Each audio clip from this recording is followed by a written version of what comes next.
Watch this. We're going to flip. Whoa, whoa, whoa, whoa, whoa, whoa, whoa. Hi. How's everybody doing? Yeah, nobody's here. Or maybe they're here, but it's not registering yet. So I'm going to adjust the stand right now. Ooh, we got blurry. Okay. Stand being adjusted. Put me on the stand.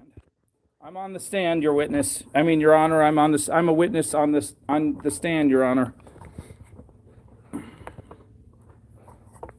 Hey there, ocean current.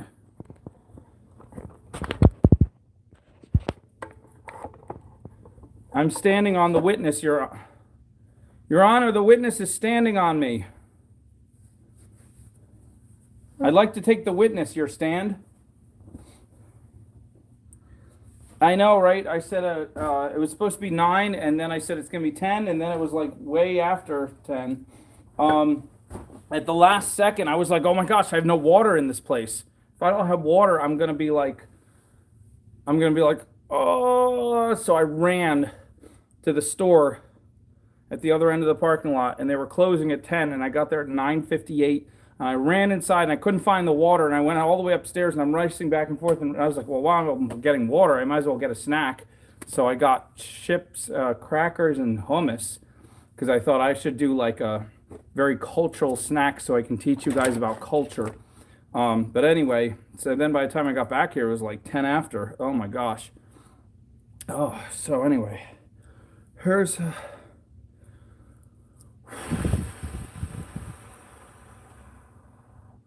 biffering. We're all just biffering through life, aren't we? So anyway, I had no water. I had to get water. So here's my water. Oh! I didn't want to grab one of those whole cases because I couldn't run back fast enough. So this was bad enough. I should probably get a cup for it.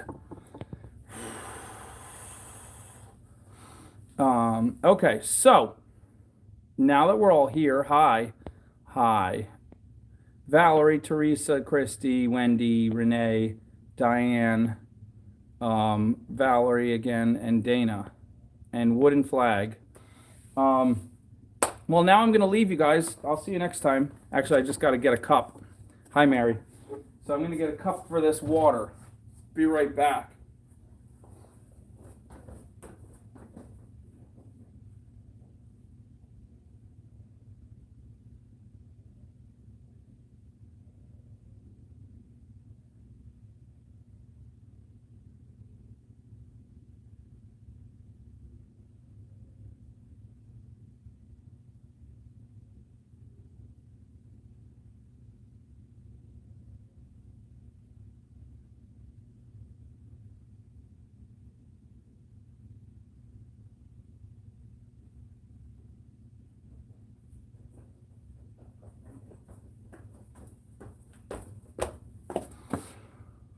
Hi, I'm back.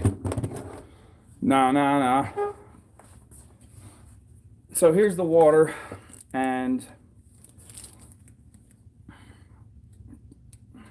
Wooden Flag is going to scare me. Don't tell anyone. Don't tell Wooden Flag about his plan.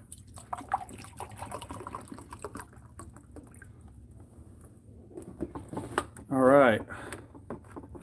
Water.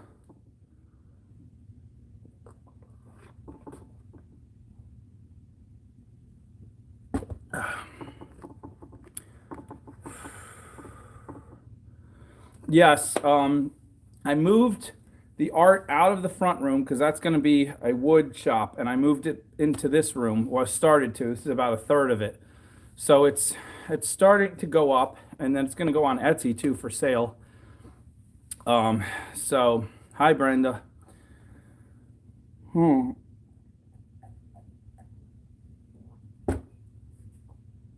I know. Exercise. I know. You're so dumb. You're supposed to come from that side, though. Then I wouldn't be scared. Look at this crazy weirdo. Let's see the wooden flags you got. Whoa. You did that by hand? You've been carving that all year? I designed this today. Did you really? Yep.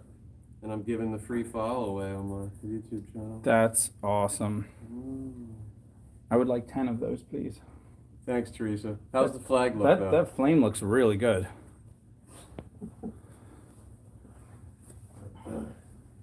So that's why his mother named him Wooden Flag, because she knew one day he would grow up to make these things. Flag's my middle name. Oh, Wooden Flag Smith.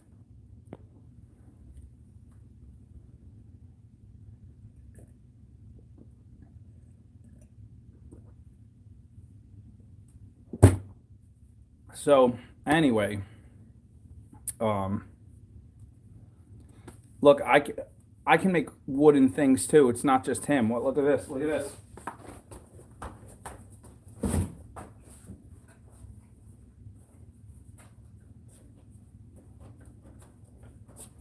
I cut out each of these letters. Look, I'm that guy from Tool Time. You know what I should give you for advice? So anyway, it's like making things out of wood must run in the family.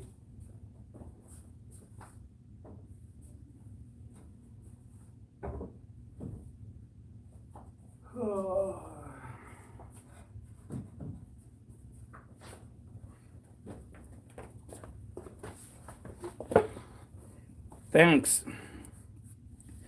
Anyway, I think I'm going to get in a lower, more comfortable chair so I can reach the table because I'm way up high right now. And I'm going to move some of this stuff.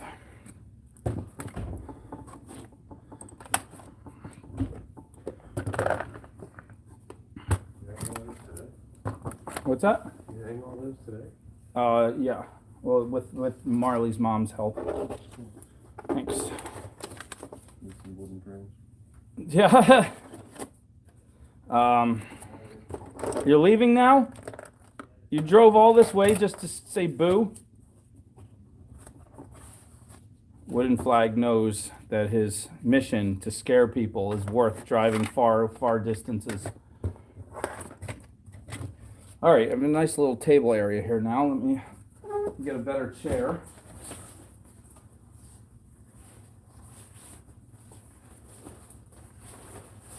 There we go. All right.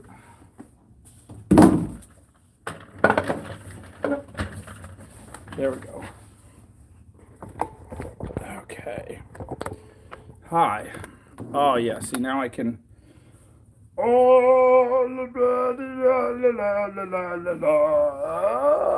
la la la. I can take this big Target bag, and we have crackers, hummus, and cheddar. Good cultural snack. All I need to do is go in the other room and get some more garlic because they never put enough garlic in that particular brand. James is here.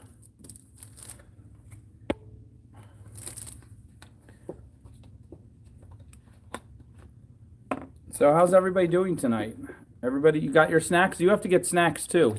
It's easy for you because you don't have to perform while eating your snacks. You can just, no one sees you. You can just be, you can be walking around in a bathrobe, just making up your crackers and cheese and heating up your hot cocoa. So you all better get some snacks. Unless you're on a diet, then just do what you're supposed to do.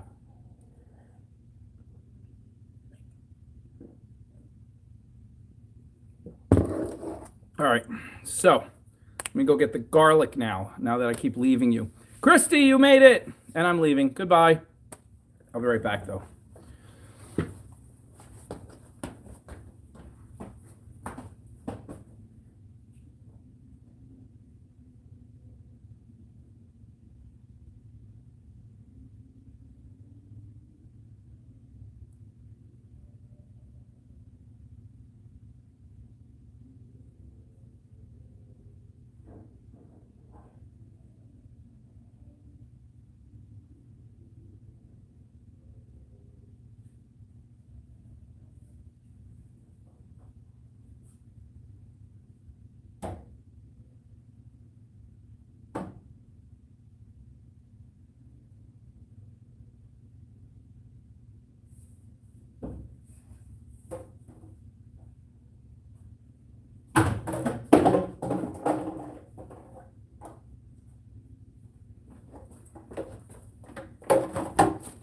All right, so we have our garlic powder and black pepper. Hopefully that'll spice it up enough. I don't have salt. Sometimes they don't even add enough salt, and I don't like salt. I think most things are over salted.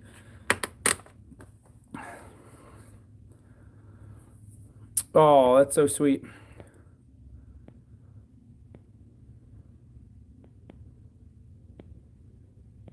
Chocolate chip cookies, yes.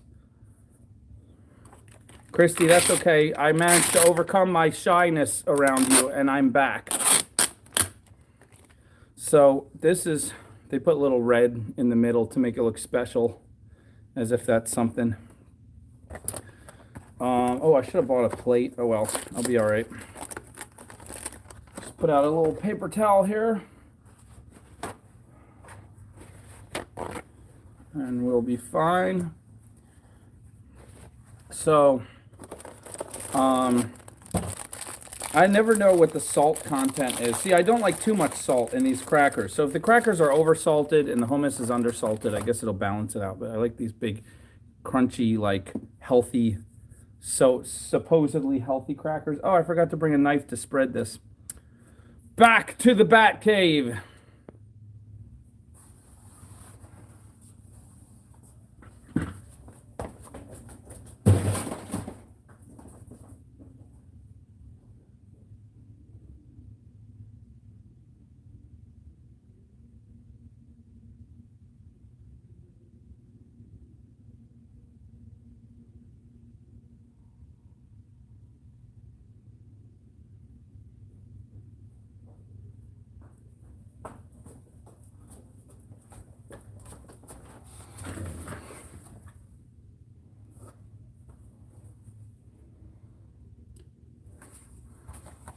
All right. Let's see. First we taste it. Maybe it doesn't need anything added. That's why I got the roasted red pepper kind. It has a little more flavor going on. All right, get a little bit of something on there. Get that on there good. Yeah. And then get some cheddar cheese on there. This is how you got to do it. Now, I would just get the block, but I didn't want to waste time with a knife. The rate I'm going, I'd probably slip and cut myself, so.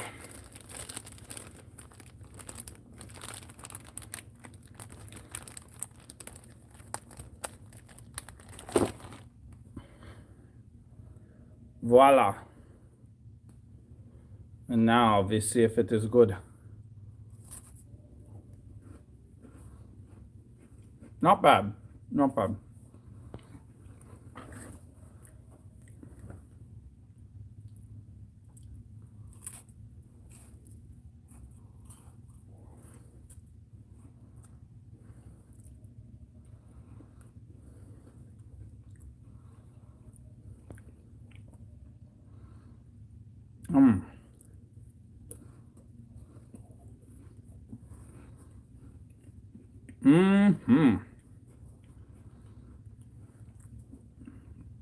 We're eating out together. You and me.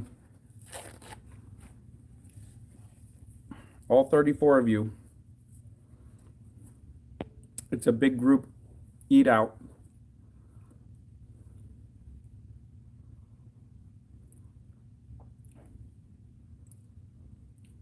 There's two Christies.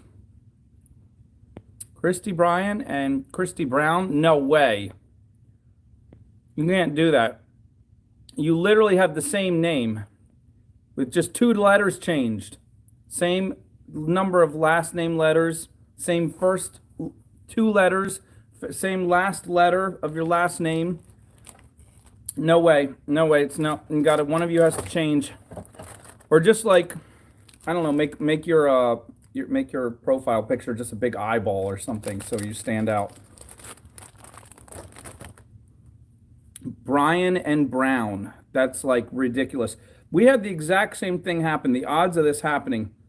We had, as some of you know, in our live auction shows, we had a Lori. Now, Lori, to start with, is almost always Laurie, right? We had a lorry that was Lori. And then we had another lorry that was Lori. Okay, that's just the beginning. Then the first lorry's last name was DuPont, Dupont. The second lorry's last name was Dupois, Dupois, or if you want to be French, Dupois. Can you believe that? That's just as wild as these Christies here. The Christies, I think, have them beat, though. The Christies are like literally just 2 letters different out of 2 whole names.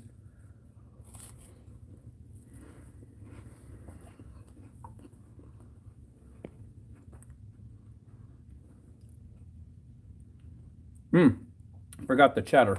It makes a difference.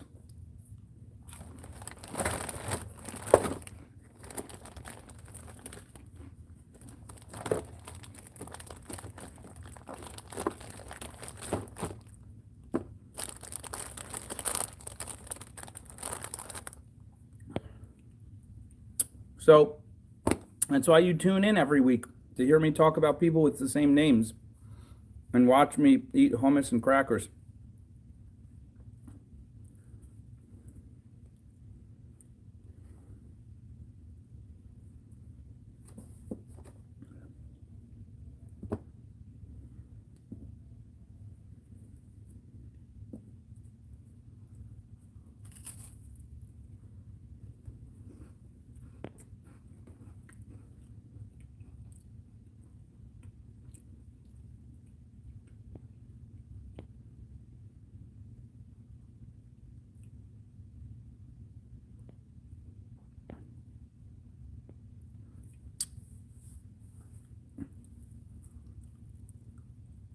Is this our first date? All of us? Kathleen, wow, that's exciting.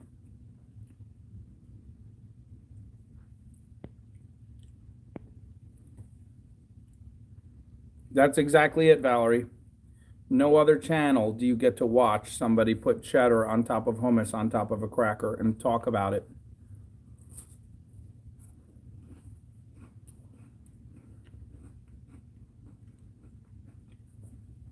James, are your fingers vibrating from running all those cabochons?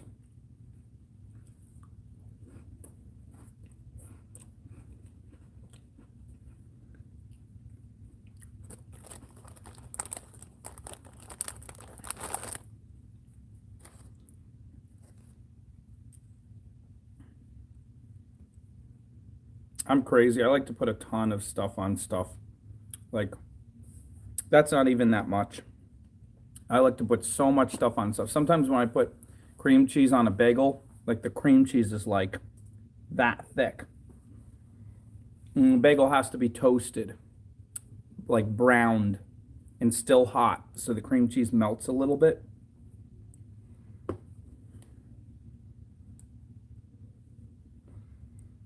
Like when I make a sandwich with like sliced meat, has to be mayo and mustard, extra of both. Sometimes mayo, yellow mustard, and brown mustard. And sometimes even a sprinkle of Parmesan cheese on top of the lunch meat. It's not bad.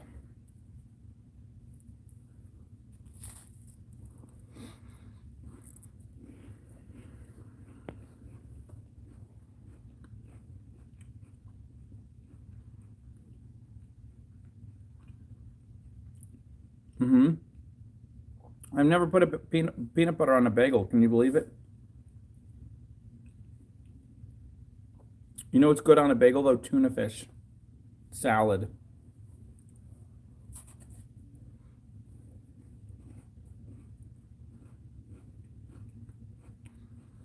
Gina, don't worry about it. It happens. You're totally fine. Someone else got it. No problem. You did your best. You just come hang out with us. That's all we need.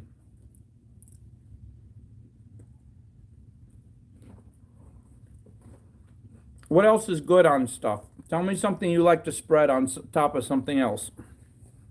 Maybe something nobody thought of. Here's a good one.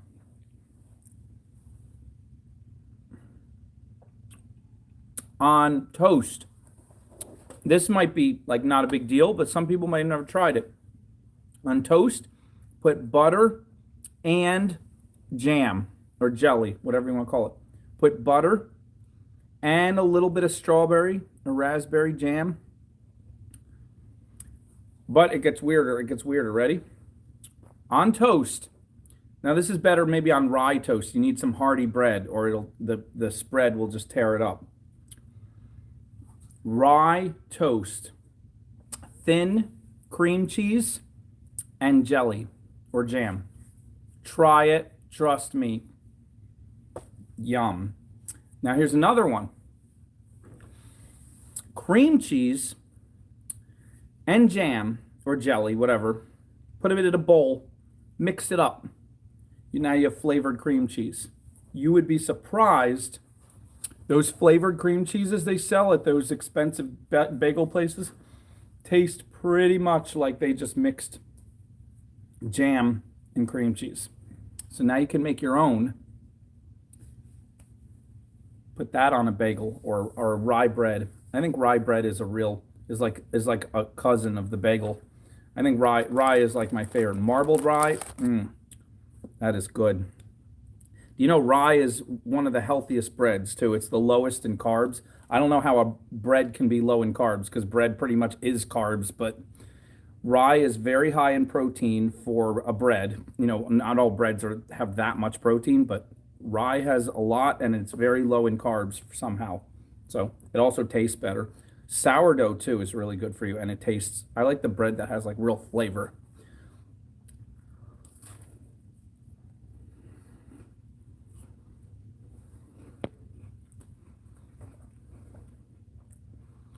Hot pepper jelly on cream cheese. I'll have to try that.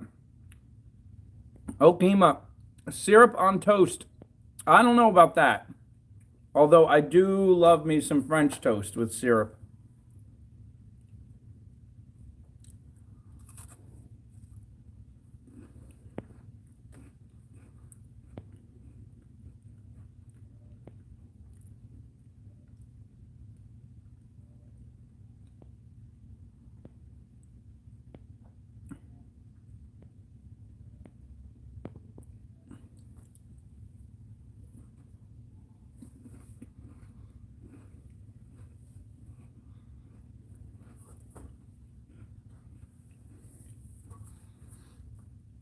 How do you make, if you're going to make French toast, first of all, French toast is really easy. All you do is get a bowl. Oh, wait, let's see what James says.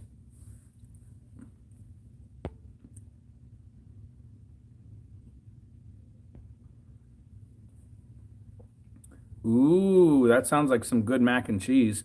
I definitely, if it's boxed mac and cheese, I definitely add a little extra shredded cheddar or some kind of extra whatever I have around, because I feel like they don't make it cheesy enough for most boxes. But white pepper, I don't even know what white pepper is. That's how uncultured I am. I'll have to look that up. White pepper and chopped green pepper, a tablespoon of pimento. I don't even know what pimento tastes like. I know it's a thing, but shredded chicken, ground bacon, pesto, Parmesan cheese, Hellmann's mayo mixed on girlfriend's toast.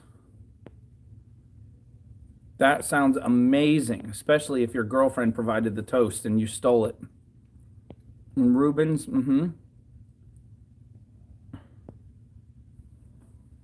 Wow. So I'm going to teach you how to make French toast. You probably, all of you know it, but you'll probably tell me a better way. But it's so easy. You just take a bowl, a little cereal bowl, and you crack like 2 eggs in it, and you whisk them real good.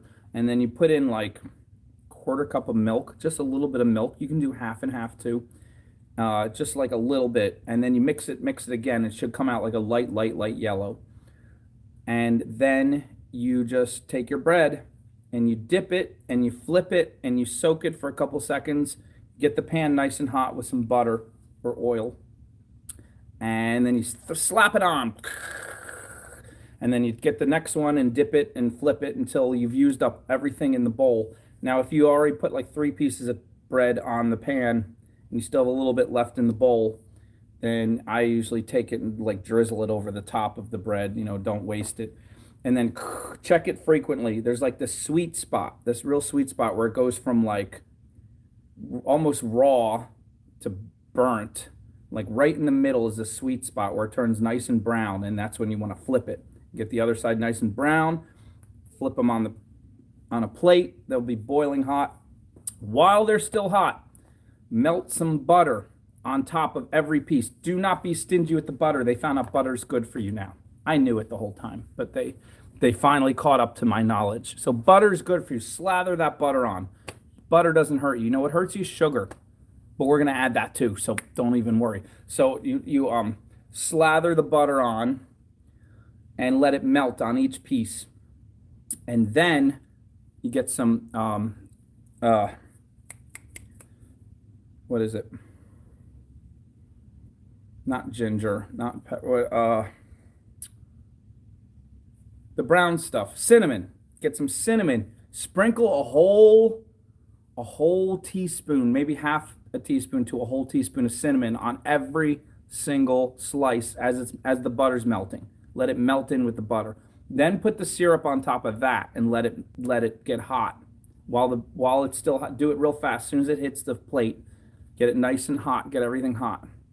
So you got your butter, your cinnamon, and your nutmeg works too, but definitely butter, cinnamon, and syrup.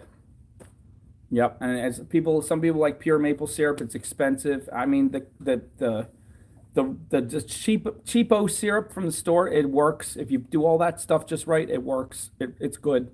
Don't be snobby if you can't afford the maple syrup. Get the cheapo syrup. Bananas. Ooh, that sounds good. But that's how I do French toast, and yep, I would like some right now.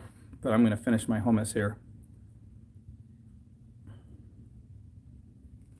Don't do what in the pan? Don't dress them in the pan. Keep them naked in the pan. Don't dress them. Strawberries. Strawberries on French toast. So I don't think this needs any garlic. I think it's pretty good. I think it's pretty okay. Maybe because it has the red pepper in there and I threw the cheese on top.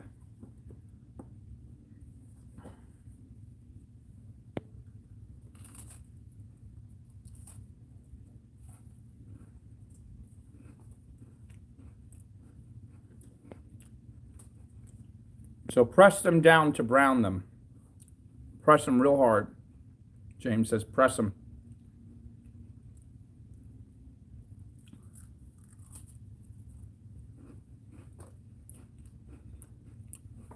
Peanut butter, honey, and bananas. Oh, yeah.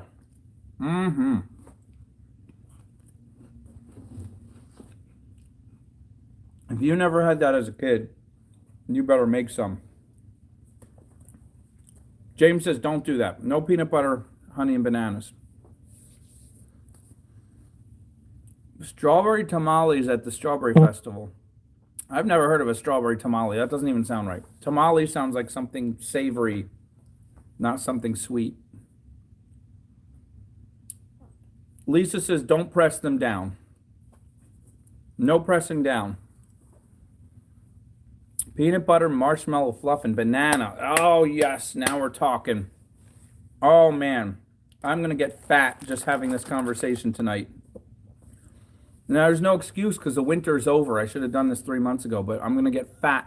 I'm going to get fat for the summer, and when everyone has the floaties to get in the pool, I'm just going to have a belly, and I'm going to be like, this will keep me afloat. And I'm going to go make a big splash, and then you're just going to see a belly come up to the surface. They'll be like, is he okay? And you're like, well, his belly made it. And I'll just be underwater like, blah, blah, blah, blah. I'll breathe through my belly button. I'll develop a new skill.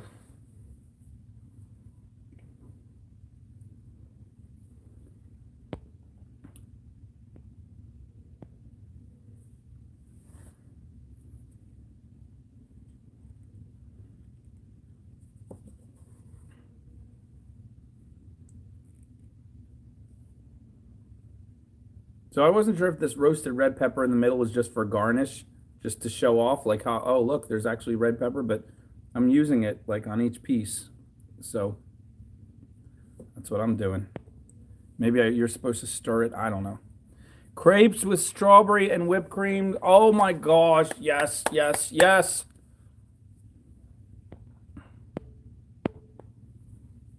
Peanut butter on one bread. Is that like 1 calorie bread? Like Coke one?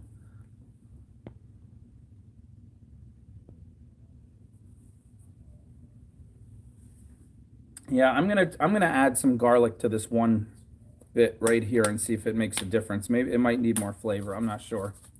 So add a little bit of garlic on this one and see if I can tell the difference.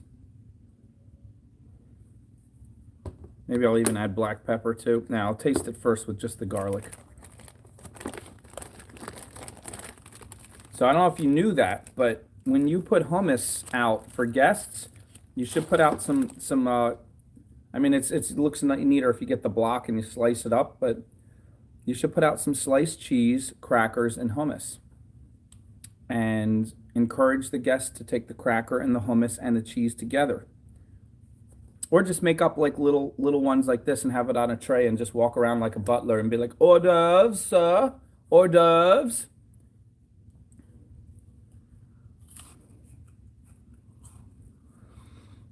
Thank you, Jake. Half of them are I really like, and half of them are a work in progress. No, maybe 1/3 of them I like. 1/3 of them are a work in progress, and 1/3 of them are kind of awful, but they're still fun to experiment. And I'll probably paint more stuff over them.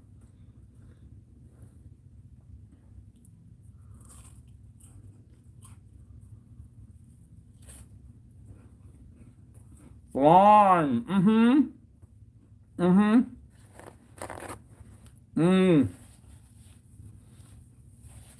Flan and custards.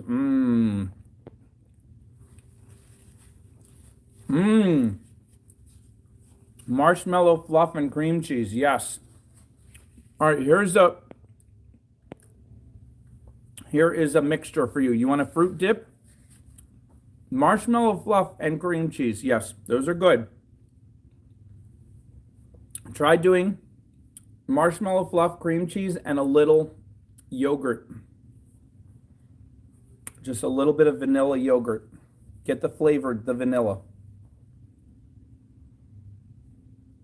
Oh, Elise, that's okay. You're here now. We're hanging out.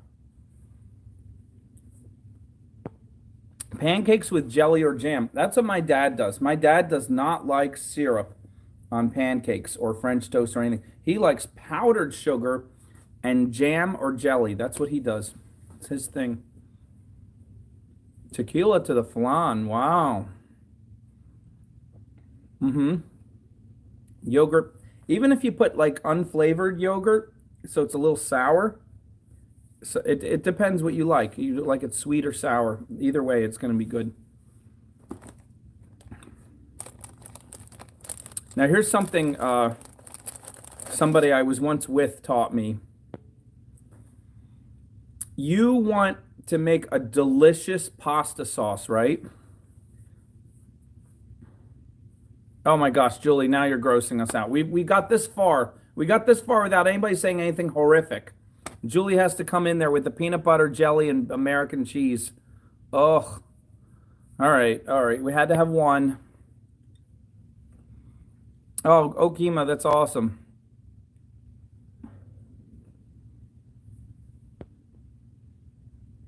Fried bologna with Nutella. Jake, that's not quite as bad as the American cheese, but that's a little weird. Fried bologna that's a little weird. Now, fried bologna is actually the same thing as a hot dog. It is the same flavor. It's just in a different shape. Now, I forgot what I was going to say. I was going to say something really good, and you guys are throwing pumpkin pie with American cheese. Get out. Get out. Log off. None of that. Jelly and mayonnaise. Oh, my gosh. All right, let's get... We got a record scratch. Let's get back onto the good stuff, the normal topic. I remember what I was going to say.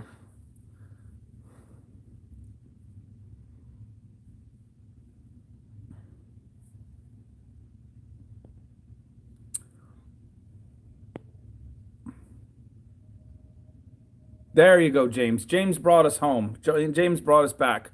Chopped apple with a bit of sugar and a shot of whiskey and a hot topping for French toast. Oh yeah. Oh yeah. Okay. All right. Now, yes, that's right. Thank you, Jay. All right. So, if you want to make a really good pasta, sweet pickles and peanut butter, you guys got to stop. You got to stop now. I'm all right. I'm trying to get something. I'm trying to explain something important. Um, Oh my gosh, Wisconsin. I know Wisconsin's known for cheese, but Julie, that's illegal. I'm writing my congressman, I'm writing my senator and telling him whoever is the congressman or senator from Wisconsin, they've got to send the feds in to crack down on that. That's illegal. You're not giving cheese with pie. No, I'm against that. No. Dawn, I'm glad that you stood up to your family, but you need to take a stronger stand. There you go, Coco. That's a good old. As long as you don't mix them all together, they can be on the same plate. Um, cheese and apples sounds weird, but yeah, it's very good. Slice of hard cheddar, hard sharp cheddar, and a nice apple, crisp apple, and wine. Cheese, apples, and red wine. There you go. Now that's a nice, relaxing evening. Yeah, oh, and apples and peanut butter. That's not weird. That's actually really good. Peanut butter and spun honey. Okay. Now, grits are not gross. Grits are just like, I don't know. It's like oatmeal. It's just more chopped up. I've done some weird stuff with grits. I don't think it's weird, but I'll tell you that in a second. First, I got to tell you, oh my gosh, no cheese on hot apple pie. Stop it. Stop it. We're going to write a petition against that. We're going to have, that is going to be, no, they're going to have to send in the SWAT team to crack down on that. Kit Kat bar pureed. Oh my goodness. Okay. Cottage cheese, the red, yeah, that sounds great. I never got into cottage cheese, believe it or not. I'm going to try it because I love every kind of cheese and I'm sure I'll like cottage cheese, but I never got into it. I like sugar because I hate teeth. Yeah, the old thing of drinking a lot of milk seems to work for me. When I start to get a cavity, I drink a ton of milk, I brush real hard, and cavity goes away.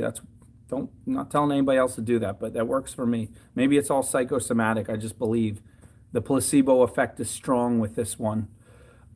Sliced almonds. Okay. No, you can't have grits plain. No, plain grits is like a plain rice cake. No, grits is just a substrate to put things on. Just like pasta plain. You wouldn't eat pasta plain. Grits needs to be savory or sweet or a lot of different things. Hi, Topaz. You have cheesy grits with bacon, yes, or sweet grits with cinnamon, sugar, and butter. Thank you, Miss G. You can put anything in grits, pretty much. And grits is pretty much like bread. Anything you could do with bread, you can do with grits. Now, I'll tell you a crazy thing. When I was in the Army, I was hungry in the morning. After they made us run like 6 miles every morning and then do push-ups and everything before breakfast. So they had these little boxes of cornflakes. I wanted a crunch with my grits. I put cornflakes in the grits. And then I put honey. And then I put peanut butter. And then might have even put jam. And then I mixed it up and I ate it. And that's not gross. It's not like putting cheese on apple pie because all of those things combined work with bread, and grits is just basically like bread. So if you could put cornflakes on your peanut butter and jelly, that wouldn't be that weird. You could put granola in grits. So I put the cornflakes in the grits, and it was good. And I put peanut butter and jelly, and I think syrup maybe too. Mango grits.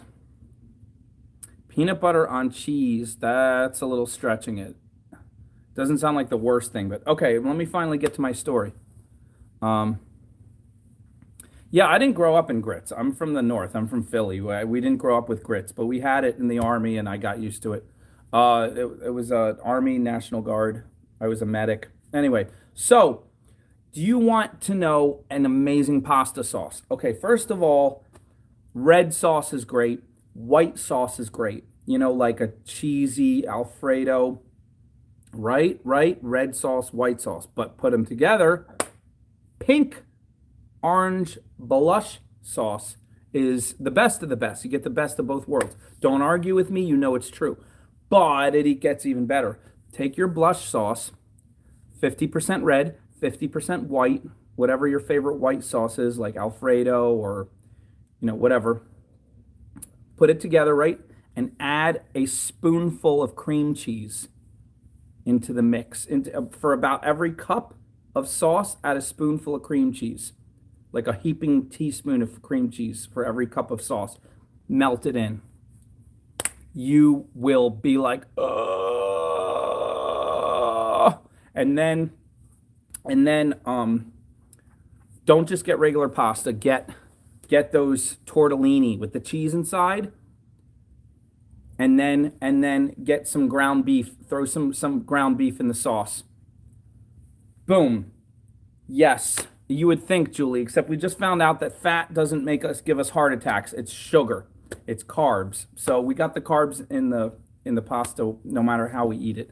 Plain pasta is not any better for you. So that rich sauce, you're allowed to enjoy it because it doesn't make, it's not bad for you. It doesn't give you cholesterol or anything. That was a myth. Fat is good for you, they now found out. I know half of you think I'm crazy, but that's what they're saying now. And I knew it all along. I always suspected it.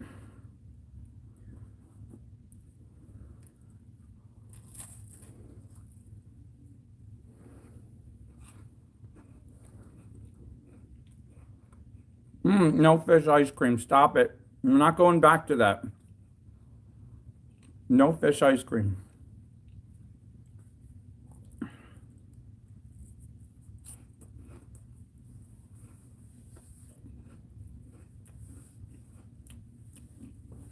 Pure red meat, white meat, it's all good for you. It's good for you. Yep, fat is good for you, meat is good for you. Don't listen to anybody that says different.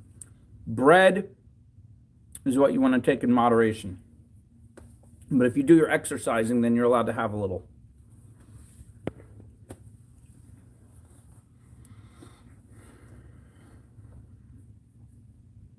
I can't do coconut oil. I tried coconut oil in place of like olive oil once. Oh, coconut oil to me is like candle wax. I don't know why. I love coconut. I can tolerate coconut water. I mean, it doesn't taste like much, but you feel healthy when you drink it, and it's not terrible. But I love coconut. I love shredded coconut on desserts or in candy bars, and I love big chunks of coconut. It has a nice crunch. Olive oil makes everything delicious. Olive oil and butter. Which one do you want? I don't know. Depends what you're making. Sometimes both. The first time I made French fries, all we had in the house was olive oil.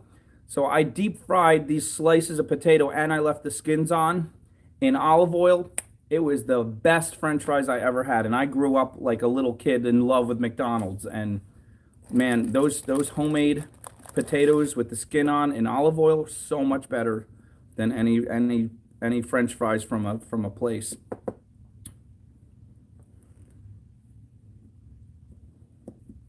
See, I put the garlic on this one and I didn't pay attention because I got talking and I didn't realize, did it taste better or not? I don't know. So I'm going to try it again.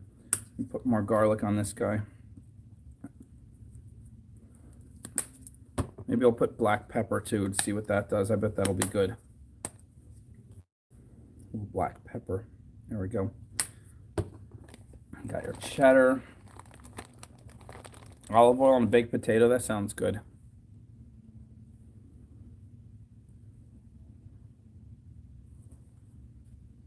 Oh, I put a ton on this cracker.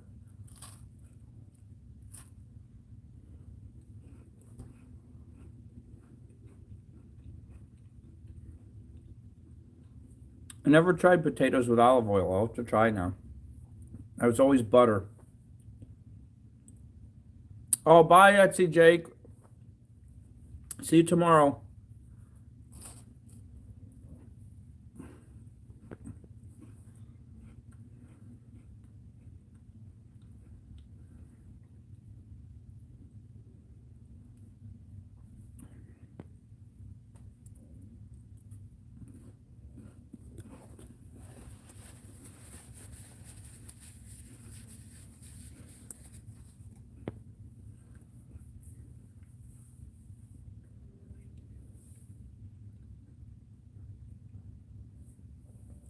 I've never refined my taste to tell the difference from one salt to another salt. No way. Black pepper puts you in the hospital. That's the first I've ever heard of that.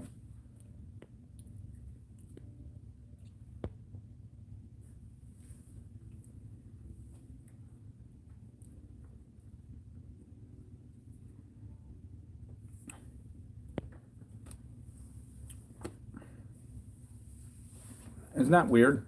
If I had an allergy to food like nuts or something, I would force myself to take tiny, tiny bits until I built up an immunity to the allergy. I believe you could do that with most things.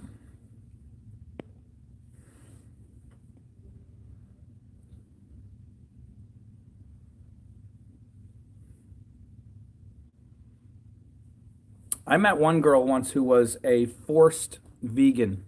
She was born, she had no decision to be a vegan. She was born forced to be a vegan because she was allergic to every animal and every animal food. She was allergic to all meat and all dairy. So she could only eat plant food. Can you imagine?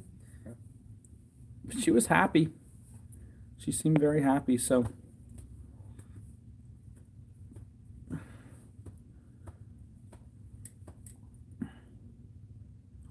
no way, Lynn.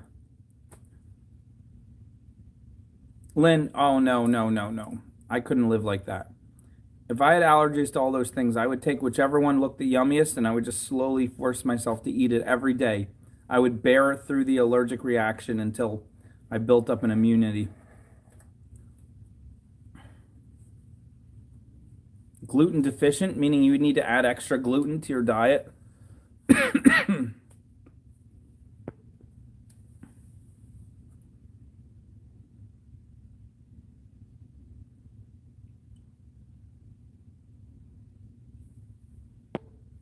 Oh my gosh, Laura.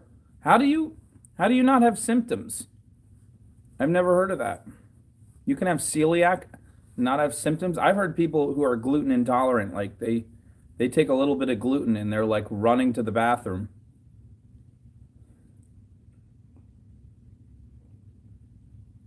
So you do have symptoms.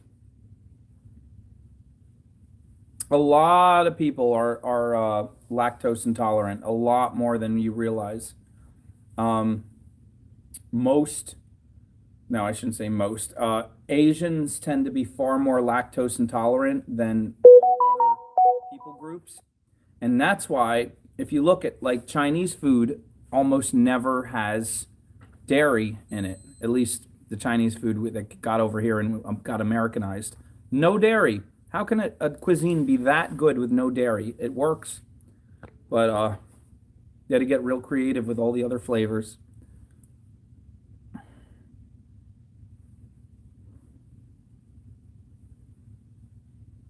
Oh, that's weird. Yeah, some people are like they can cook with dairy, but if they sit there and just down two whole glasses of milk straight, they'll be running to the bathroom and having horrible stomach pains and stuff.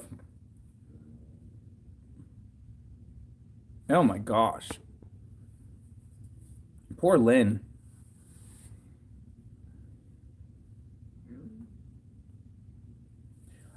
There's a guy I was following. He had all kinds of health problems his whole life.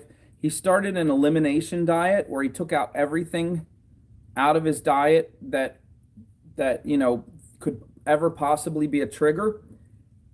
And he ended up with just pure beef, just pure cow meat, like steak, just pure steak, and maybe hamburger, maybe like beef jerky and salt. That's all he could do, beef and salt. He got down to the point he couldn't even eat salads. And as long as he ate nothing but beef and drank water, just water, all his health problems went away. His depression went away. His inability to wake up in the morning went away. He had like skin issues, they went away. His all his stomach problems went away. Like everything went away, and he was like totally doing awesome.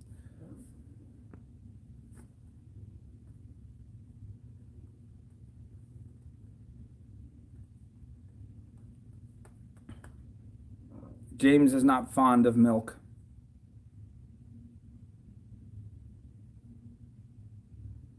Man, you guys are really, really allergic. You have all kinds of allergies. I don't, I can't believe you're over there on your part of wherever you live, just like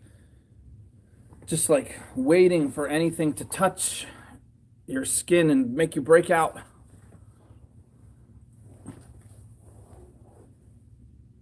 Yeah, I heard about a guy who tried to eat only potatoes for like a week, and he like 48 hours in, he was so miserable.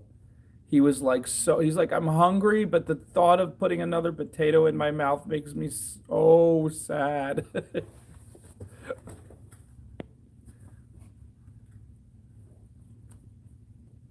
Good for you, Julie. Julie balances out the rest of us. I don't think I'm allergic to anything. I don't think. There's one medication I am, but there's no reason for me to have it anytime, any particular moment. It's not like a common medication. So I only found out because when I was a teenager, they gave it to me, and I like got all kinds of bumps and redness and swelling all over my face. Um,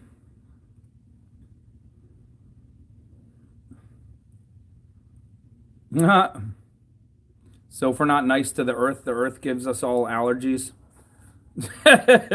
James, I was waiting for James to come in with the off color comment. Julie, that's understandable. Those are the less healthy of the meats anyway, I believe. Pork and shellfish. There's a lot of parasites in both of those, and modern cooking and modern treatment of those types of meats have eliminated a lot of them, but there's still a lot that I think we don't even realize. That's why I think, yeah, exactly. Shellfish are a lot of those foods are like what's it called? Scavengers. You usually want to stay away from the animals that eat up all the garbage. They're made to be the vacuum cleaners, and they eat up all the garbage. Within reason. I mean, like cow animals that eat grass and stuff like that. Like that seems logically it seems like a healthier choice. I mean, you never know. I'm not claiming to know the science behind it, but yep, yeah, pork is definitely you have to be more careful with it, and shellfish definitely you can get really sick from shellfish if you're not careful. But you and me, Dawn, well, except for that one medication, I don't think. And that was when I was a teenager. I used to be allergic to. I'm still hyper sensitive to histamine. When I got bitten by mosquitoes, I used to swell up, and then when I got poison ivy, I used to get it 10 times worse than anybody else.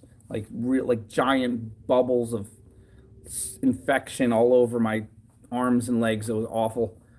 Um,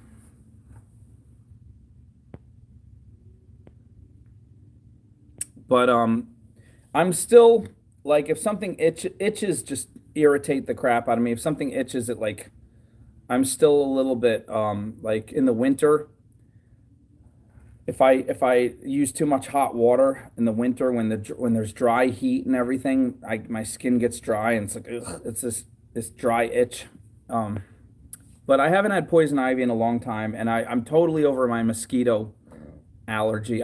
They still bite me a lot, but it doesn't swell up or anything. I just like scratch it till it bleeds and forget about it. It's all better.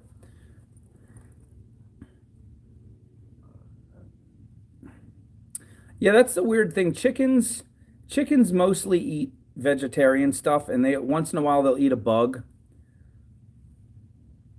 But I don't think chicken is worse for you than pork. Pork is really is a bad one. Pigs are like scavengers. They're made to eat everything.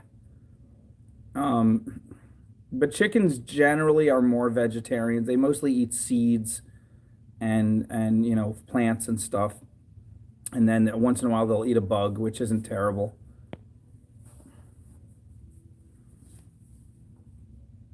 Yeah, but James, I do okay in dry heat. Heat is I mean like dry, like outdoor natural heat. I'm okay in dry climates. It's that that winter time with the heat and then the hot water.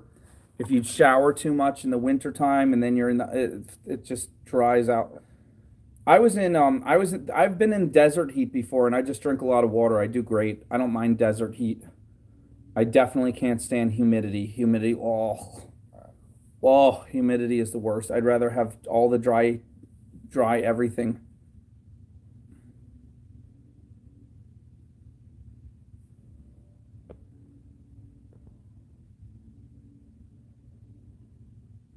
Yeah, pigs will eat anything, but I mean, pigs will eat the most horrible stuff. I can't even say on because it's just so disgusting. I don't want your mind to have to entertain it.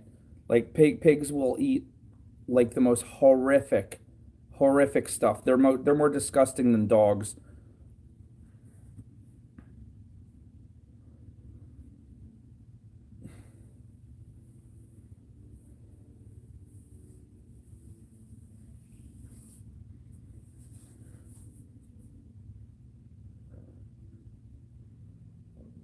You want to hear something funny? People feel bad for cats. People helping alley cats stay alive, feeding them, or just their cats run away and never come back and turn into alley cats. The fact that humans have a soft spot for cats has caused the extinction of like 126 birds in North America because cats are the best hunter for their size, for their shape, for their whatever. Cats are the apex hunter. They are amazing killers. They're just perfect little murder creatures. But they don't do it out of unkindness. They're just incredible. They're just incredible hunters. They're amazing. I mean, can you imagine? They don't fly, but they just pull birds right out of the air like you wouldn't believe. You can't even get within 10 feet of a bird that doesn't want you to be near it. You get within 10 feet of a bird and it flies away before you can even swing your hand at it. And yet cats just they get in there. They know when to be completely still. They know when to freeze. They know when to camouflage themselves. They know how to slip in so you don't notice them and then they strike with lightning speed and they have those claws. They just woof take the bird right out of the air.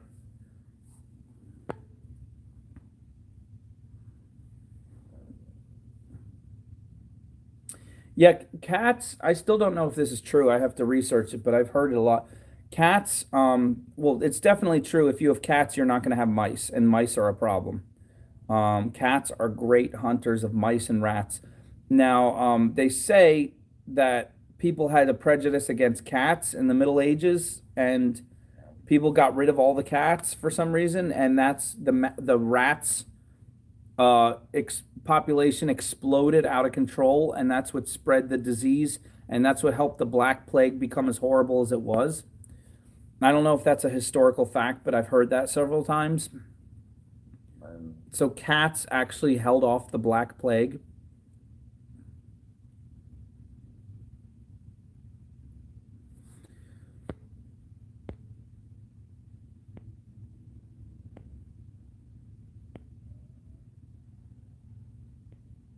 What is MS? Mississippi? It sounds horrible. Sounds absolute. Or is it Missouri? Mississippi or Missouri? I had basic training in Missouri in the middle of July. I was so skinny back then. I could tough out anything. I was underweight. I was so skinny.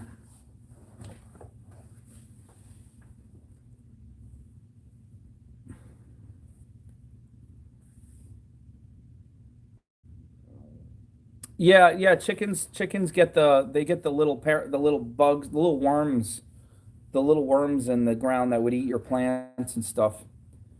Um,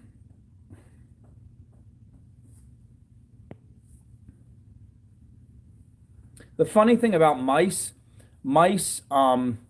I believe mice are born to be food. Mice. All right, so James is confirming that. I was wondering why would they kill the cats? They killed the cats because they associated them with witches. How stupid. Elisa, a cat will still play with a mouse, but they won't eat it. Because we have Sophie is well fed, and she hunts mice like crazy. She's hilarious, but she doesn't eat them. She plays with them till they die. And Domino is old, and he is well fed, and he doesn't even bother with the mice. He used to hunt though. He used to catch mice all the time, and he would actually bring them home, and he wouldn't eat them. He'd give them to this other cat who would eat them. Um, what was I saying? Oh yeah, mice. Mice are mice are like nature's way of taking all the little things. Mice will even eat bugs, but like mice mostly eat grain. They mostly eat like plants and seeds and stuff. Mice will take all the little things and turn it into a little packet of meat. Mice are the food for every larger mammal and bird. Anything larger than a mouse that is a mammal that other anything larger than a mouse that's not a rodent probably eats mice. Everything eats mice. Cats eat mice, dogs eat mice, owls eat mice. Every kind of bird pretty much that's big enough eats mice. And the funniest thing, if you think it's funny, is scientists to this day don't know how long mice live in the wild from natural causes. Because if they put mice in captivity, they know how long mice live in captivity, obviously, because they feed them and they take care of them until they die of something, some disease or cancer, natural causes, quote unquote natural causes. They know how long mice live on average. They don't know how long mice live in the wild from natural causes because every time they tag a mouse, they put a little tag on his ear or they track him somehow. They have some way of tracking a mouse. Every mouse that's ever been tracked by a scientist has been eaten before it ever got to old age. Every one gets eaten. So basically, mice, it seems like mice, their role in life is to do the animal thing, eat their food, make babies, take care of their babies, and then at some point get eaten. That's how they go, which I don't know. I can't say I've never been a mouse. But I would think it's not the worst way to go because a long drawn out disease or freezing to death seems kind of worse. Like if it's real quick, the owl comes down and snaps his neck and maybe he might not even know it. He might be gone before he even realizes, or maybe a couple seconds, hopefully. I feel bad for the one when the snakes get him and they take him real slow. That doesn't seem nice. But you have a pet mouse? I had a pet mouse once. They're really cute, except they're so like hyper. They're as hyper as a squirrel. They're insane. They're not like gerbils look like large mice, but they're way more relaxed and chill. And hamsters are even more chill, except hamsters smell and they bite. People always think hamsters are cute. They're not. I mean, they look cute, but they smell and they bite. Gerbils don't smell, and they mostly don't bite.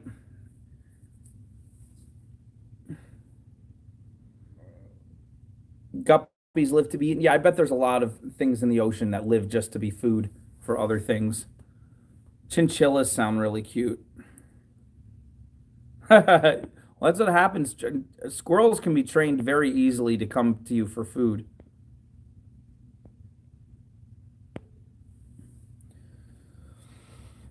Now, the cutest thing in the world is a flying squirrel. Flying squirrels actually bond with humans, and the early colonists used to have flying squirrels. They're actually native to North America. You wouldn't know it. I don't know if they got wiped out here or something, but the early colonists would catch flying squirrels, put them in little satchels around their neck, and the flying like little kangaroo pouches, and the flying squirrel would come out, crawl up on the shoulder of its owner, and you could feed it little things, and then it would crawl back into the pouch and go to sleep.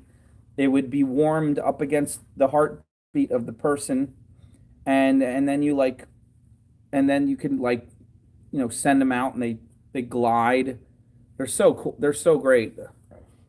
A flying squirrel got in our house once. It came down the chimney, and we didn't know what it was at first, but Domino just went after it and was just kept it kept running around. Domino kept smacking it, and then it would get over here, and Domino was chasing it and hunting it. And when we finally caught it, we looked it up on the internet and realized it was a flying squirrel. And then we wanted to keep it, but it had already gotten beat up too much, and the next morning it was didn't make it.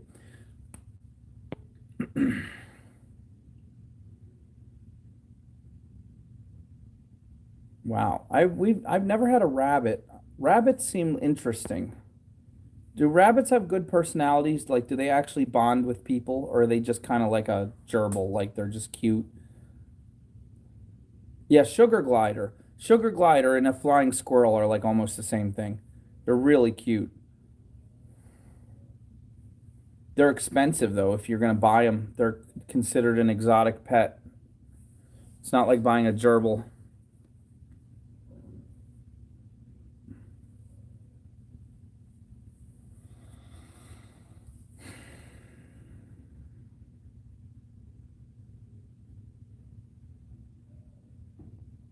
Ew.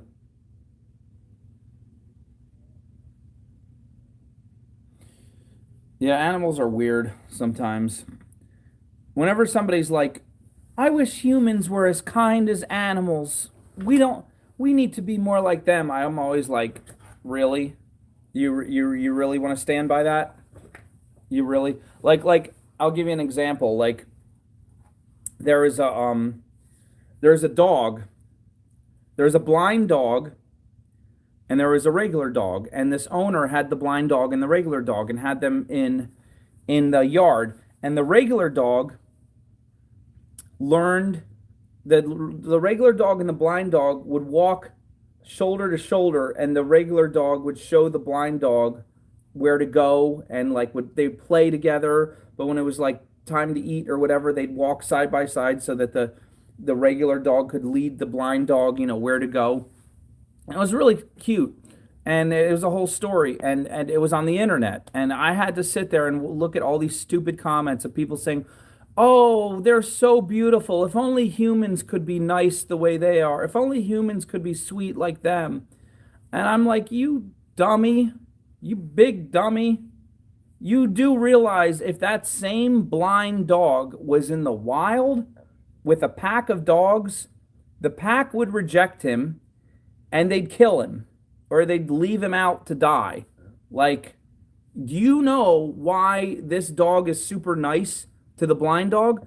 Because number one, there's a human providing all the needs of both dogs: shelter, food, kindness, protection from other animals.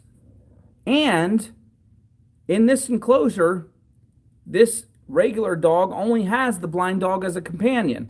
So, of course, he's going to be friends with him because he doesn't have anyone else to be friends with. Like, oh, I wish humans could be kind like animals. So crazy.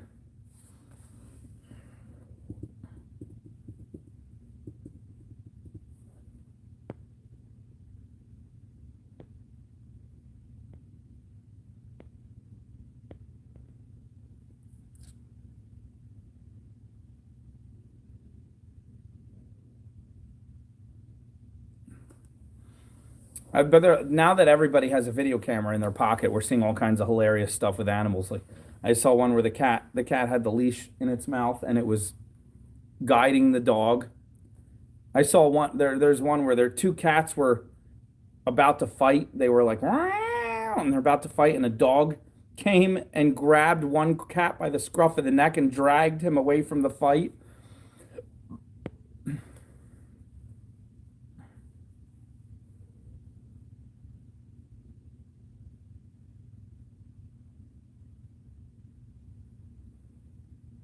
Well, yeah, obviously, you can always find a human that acts as bad as an animal, and you can find a human that acts worse than an animal. Humans have more capability to be better or worse because they have more, ability to think and reason and do things and create things, and they have bigger ambition and bigger abstract thinking. So of course they have greater power to be incredibly good or incredibly bad. I haven't met Amber, but if you could introduce me, Mike, she sounds like a nice person.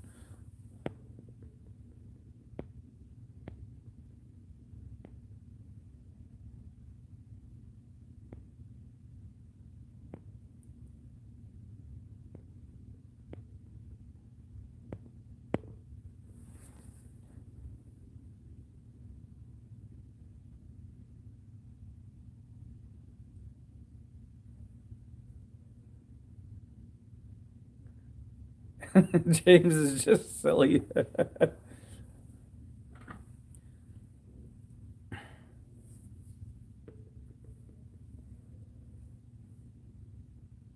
Amber Stone, I know I've never met her. Um, but is she on TV? Should I look her up? Is she on the internet?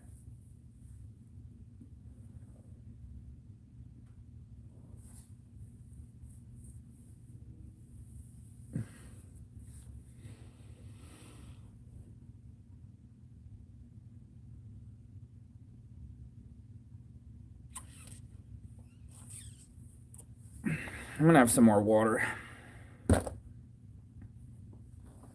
Amber was a rolling stone. Wherever she laid her hat was her home. And when she died, all she left us was alone. Come on, sing it again now. Amber was a rolling stone. Wherever she laid her hat was her home. And when she died, all she left us was alone.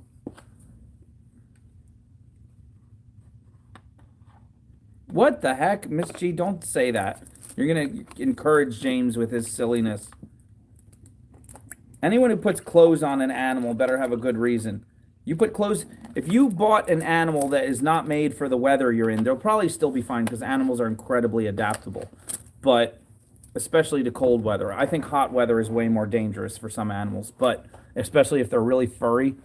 But if you put clothes on an animal, it better be like a really, really, really low fur, skinny animal in a very cold climate.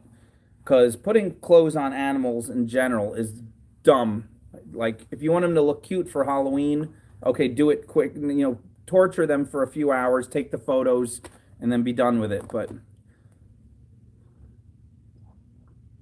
although I've seen some funny ones. There's this dog.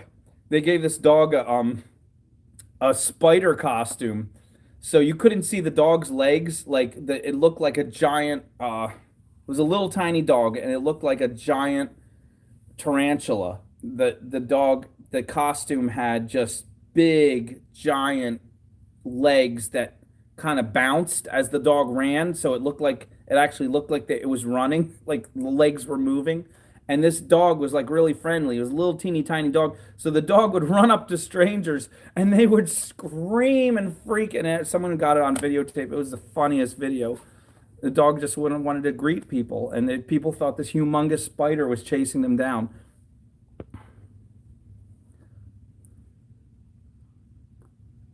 Miss G, you're killing me. The spideriest dog that ever dogged. Lauren, you're my favorite. We need to hang out, Lauren. You're cracking me up. You saw that video, Lynn? Yeah, I saw a dog that was like one of those thick, furry dog, like thick fur. And this is a huge dog, and that fur was like it was like somebody put a wig over the entire dog, and the woman was trying to drag it by the leash, and it was like 85 degrees out, and the dog finally just gave up and just collapsed on the cement, and the woman kept trying to pull on, and I was super like pissed. I was like, what are you gonna do? I was so I mean I tried to offer the dog water, tell the woman she should let it rest more, and then she should take it home and not put it out in the take it for a walk again in that heat. But that really makes me mad. Like, and people who breed dogs into like into weird shapes that are not healthy. I don't like it. I'm sorry. I know people have their favorite. Oh, I love this breed, but I don't like pugs. I mean, I don't hate them. I wish them well, but I don't like the fact taking a dog has a snout. A dog has a big freaking huge snout because that's how nature made them. And you breed them until they're completely flat nosed and they're snuffing and snuffling their entire lives because they can't breathe right. They can't sleep right. They can't breathe right. Can you imagine if somebody did that to you? Somebody like put a clothespin over your nose and put a muzzle over you your entire life and then made you live like a normal person. It's probably worse than that. Or the even Great Danes have joint problems. Bulldogs have horrible joint problems. Like, why do people do that? You can have beautiful dog breeds without like these extreme extreme shapes. Why do you have to breed dogs into these extreme shapes? It's gross. Yeah, they don't live long and they don't have their quality of life can't be that great. I mean, they might not know better. If you're a dog born that way and that's all you've ever known and your owner loves you, you might live a happy life, but you're struggling.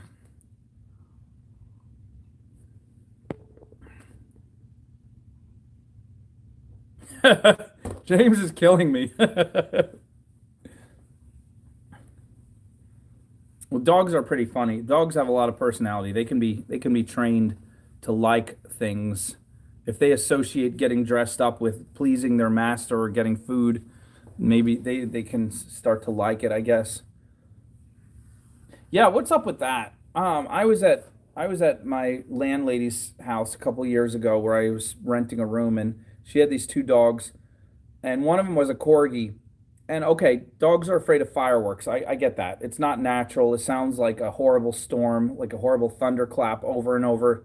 It's scary.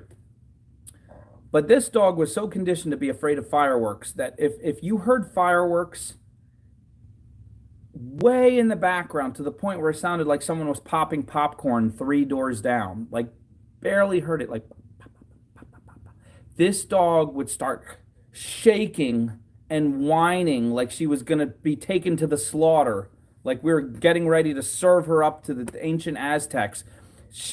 And then she would like try to hide. She'd wedge herself behind the couch and the wall and just be like, try to disappear. I was like, what is wrong with you? I used to hold her and shove her snout under my arm and try to squeeze her tight. And she was shaking. And in the background, you hear pop, pop, pop, pop, pop, pop, pop, pop, pop, pop, pop, pop. It wasn't even that bad. It wasn't You could hardly hear it. She must have been conditioned. She must have had some horrible fireworks, and she got to the point where when she just hears that little pop, pop, pop, pop, pop, she knows that much louder ones are coming. That's all I can think.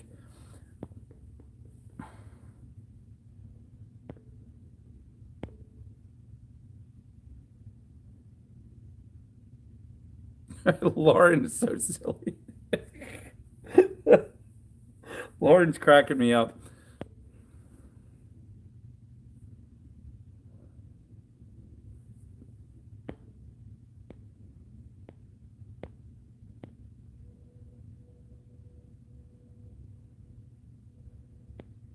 Wow. Just reading all your comments that I missed while I was yapping.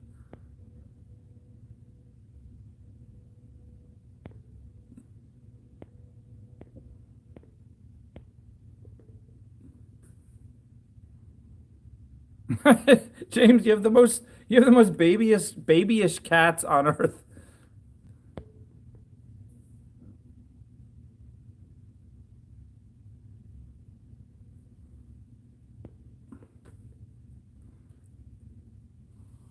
I like huskies, but they're such babies. They're like little 3-year-old whiny toddlers. They're always whining, but they're hilarious. But huskies are like really close to like dogs are came from wolves and Huskies look like big fluffy wolves. They're so pretty. I like dogs that look more like the real thing, like the real like what dogs would look like if they were in the wild and they weren't bred into weird shapes. Um, I like golden retrievers. I like labs. I really want to get a golden lab, or I like golden retrievers for the personality the best, but the fur, there's just too much fur. I don't like a lot of fur. It gets on everything. It's so hard to deal with. Um, so I like that labs have really short fur.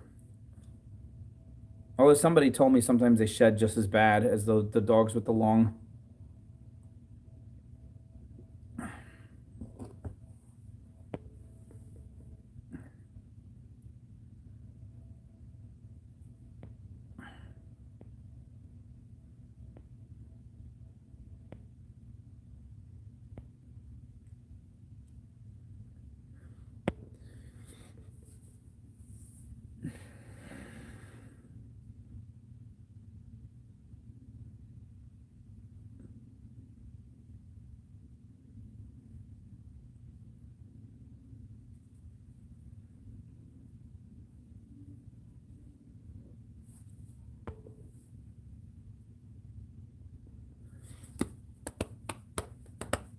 Yep, Sarah's here.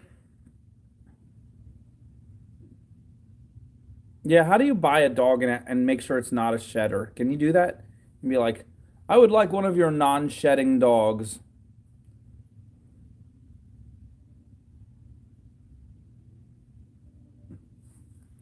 Mom of 12, I would homeschool her. I would not put up with, I would fight the school district as hard as you can, demand that they don't put more nonsense out there than they need to, and I would fight. I would absolutely fight. It irritates the crap out of me how horrible school districts are. Homeschool her if you can. Send her to a private school. See if you can get a scholarship to a like a Catholic school or any kind of private school. I would not put it on your daughter. I would put it on everybody else to stop being idiots. If she's already dealing with her own issues, the last thing you need to do, and you're already a mom putting up with extra all that extra work you have to do to take care of her, I would not put it on yourself and I would not put it on your daughter. I would put it on them. Charter school, Montessori, yeah, all those are better options. Public, first thing I learned, the first, it's weird. I didn't even want to be a teacher and I didn't last long, but first day I decided to try it out. All my family is teachers. My parents are teachers. Like, oh, be a teacher. You can do your art and music and stuff in the summers. And it's like, fine, I'll try to be responsible. I'll try to be a teacher. First day I walked in to observe a classroom. These two women, it's inner city school. Kids are cute. They're nice. They're doing good. And then the women, once we were in the lounge or in the hallway when the kids weren't around, they're like, "Oh, you're a student teacher, or you're thinking about being a teacher." I was like, "Yeah," and they're like, "These kids are not gonna make it. They're all gonna fail. It's sad, but it's their home life, and it just is what it is. They're all gonna fail." And then they went back in the classroom like, "Hi, everybody. Can you take your seats?" And all sweetie, lovey, songing. I was so pissed. I was like, oh, I gotta be a teacher. I gotta make a difference. Because that angered me so bad. That lit a fire under me. I was like, and I went out there and I went out guns blazing. I never had a class. I don't care how inner city, and I had a lot of, it was very inner city. Philadelphia, one of the worst districts, worse than New York City, worse than name any city. But I never, I never had a student or a class that I did not bend over backwards to try to get them to catch up to where they should have be and go further. Never fall behind, fail, and slap those women in the face. There's nothing wrong with these kids. They weren't special needs or anything. They were just, and the whole public system does not care about your children. They are idealistic when they're in college. The teachers in college, I'm going to save the world. I love children. And then once they get in there and realize how hard the job is and how much grief they get and how the parents hate them, the principal's putting pressure on them to do stuff that doesn't work, the kids are screaming at them, the kids are fighting. It's like from nonstop, they get attacked from all sides. 2 years in, they give up and they finally decide, I'm either quitting or I'm going to do this job like a robot. I'm going to come in, I'm going to dot my I's and cross my T's and do the stupid things they ask me to do. I'm going to get my paycheck and go out and drink and then go home. And that's my life. They don't give a crap about kids. They are, anyone who care about kids, the humanity is, they put them through the system, through the ringer, and the humanity is wrenched right out of them.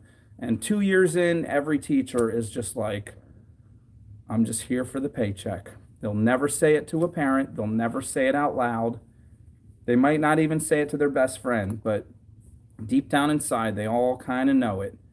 And there's some miracle workers out there. There's some that stuck it out, and I knew one. She was phenomenal. I knew a few. I knew 3 or 4 or 5 amazing human beings who made it their mission to save children from falling through the cracks, and and they've been doing it for 30 years. I fought that fight for 5 years, and I said, forget it. I feel like I can do a lot more good in other areas of the world.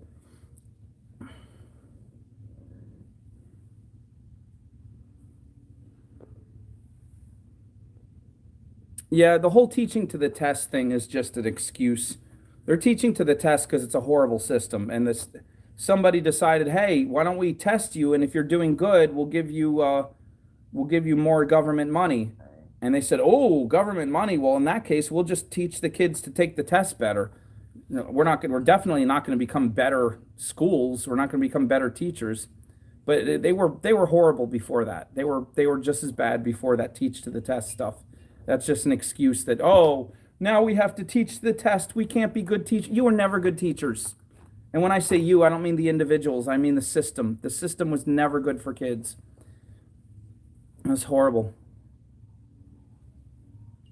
But yeah, no, there's no critical thinking at all, and yeah, there's a lot of bad things. But I could talk about that for hours. Just get me started. I think I still owe Baxter Monkey a couple homeschool videos. I made a bunch of videos on homeschooling.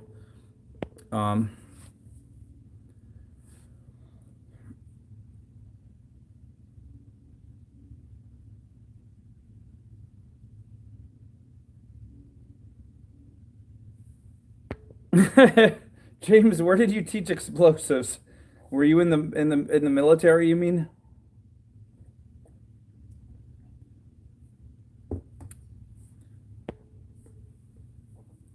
Yeah, it's a mess.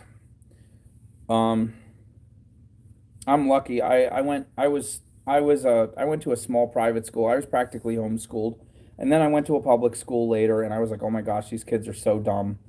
And the kids weren't dumb, but after coming out of a private school, going to a public school, it was like they didn't know anything. I was shocked. The military is like anything. It's a whole nother universe. You could have an amazing experience. You can have a horrible experience.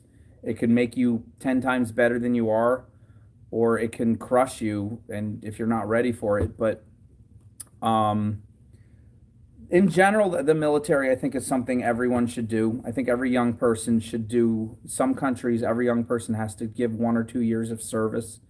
And if they're not physically capable to do military service, they have to do some other kind of service. I think we should do that. I think that would be great if we had every young person have to do 2 years of either military or Coast Guard or volunteering, or like Habitat for Humanity, something where they physically are challenged and they're serving the community, and it's just not just to help the community, just for them, just to build character in them before. I don't think college builds character. I think college can do the opposite.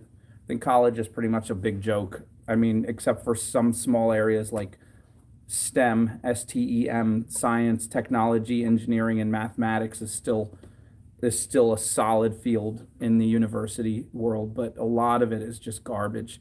They'll give you $250,000 in debt and no real skills to, you know, make money in the real world.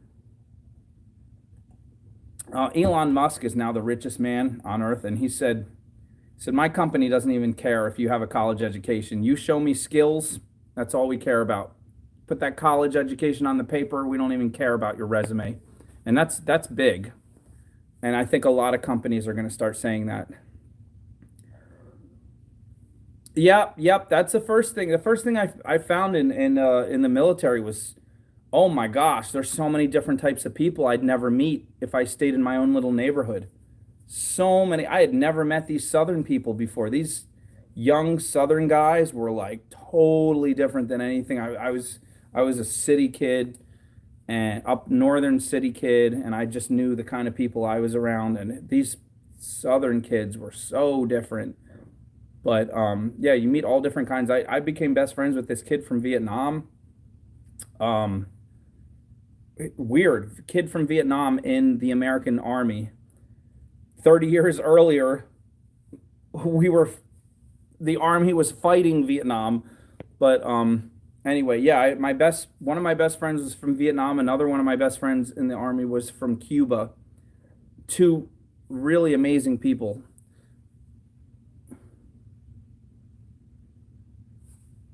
Yeah, I mean, that's why summers are off for school. It's a tradition that never went away, but summers are off for school because kids had to work the farms and working the farms. And you ever hear the thing? My grandfather only had a fourth grade education. My great grandfather only had a third grade education. But back then they taught so much more efficiently that a third or fourth grade education was probably better than a full 12th grade graduation today. It's so weird.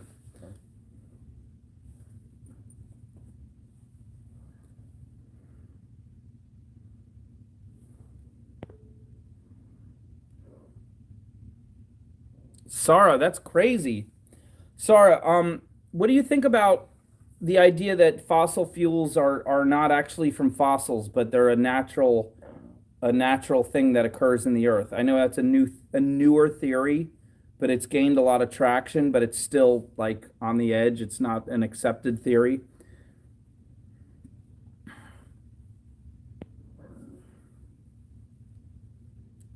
What made you want to do that? Petroleum geoscience. That is so specific. Like, I don't know. How many kids, what do you want to be when you grow up? Mommy, I want to be a petroleum geoscientist. I want to be a fireman. I want to be a ballerina. I want to be a petroleum geoscientist. That was Sarah when she was a little girl.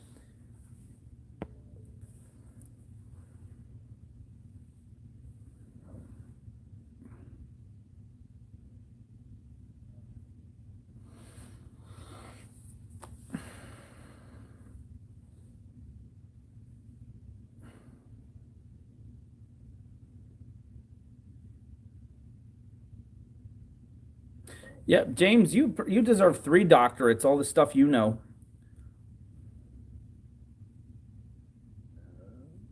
Oh, see, Sarah, see, we could have a conversation. I could learn some things from Sarah. I had no idea.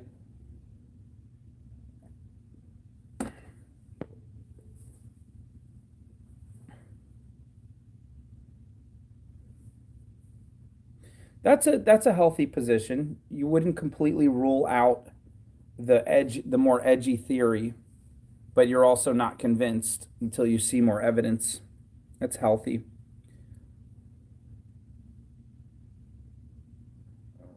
I think that's how a lot of physicists feel about string theory, not string cheese theory, guys. I know some of you still stuck on that food talk. As soon as I heard string theory, I was like, garbage. And I'm not an astrophysicist. I'm not any kind of physicist. I'm not an astronomer. I just like to read the stuff and I like to watch videos and think I know something. But when I heard about string theory and like unlimited universes, and I was like, garbage. And it's funny. I think it's fallen out of favor since I first heard about it.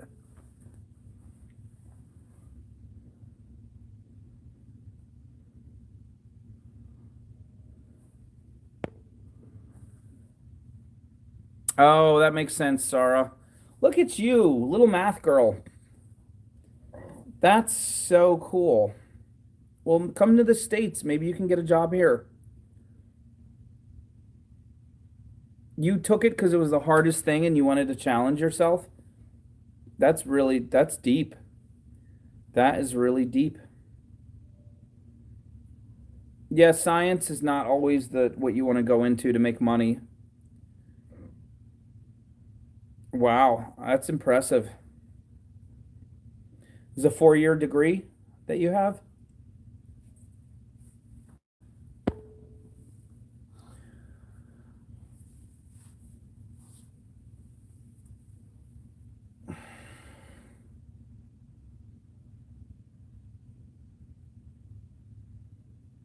Nature and hiking. Well, what do you want to do? Or do you want to what would you want to do for a job? Or what do you do for a job? Or do you want to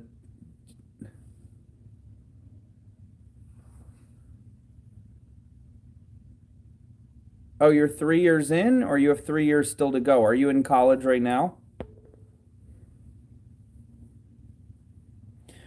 Elon Musk is a scientist. He's also a businessman. I think he's a businessman first. He's a problem solver, which is why he has the billions he has, because he provides solutions to problems that affect everybody. Like when he and his buddy created PayPal, that was like the first way to send money over the internet that was safe. And it like how big is that? How helpful is it to help everyone on earth be able to send money over the internet in a way that's safe? Remember, for that you had to wire money and pay all these fees, and it was really hard to get it and really inefficient. And he was like, "Nope, just pull out your cell phone, beep beep beep, boom, there's money over there for that person."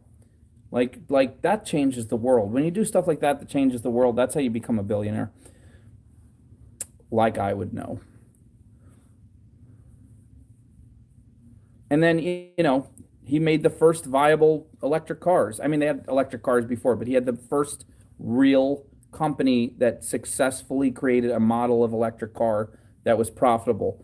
And then now he's doing SpaceX he's like the first private company to go do stuff that NASA can't even do. And NASA has more funding than any 100,000 other people.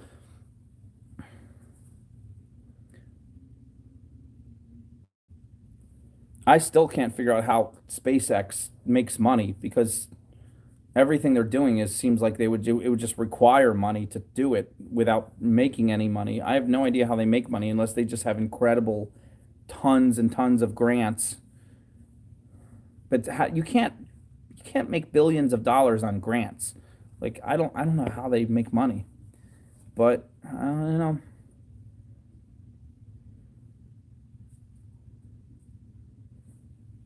Isn't it funny? No matter what you get a degree in, you really learn a lot more on the first day of the job than you learned in a lot of time in the university. Like your first year on the job, you learn way more than you learned 4 years of college.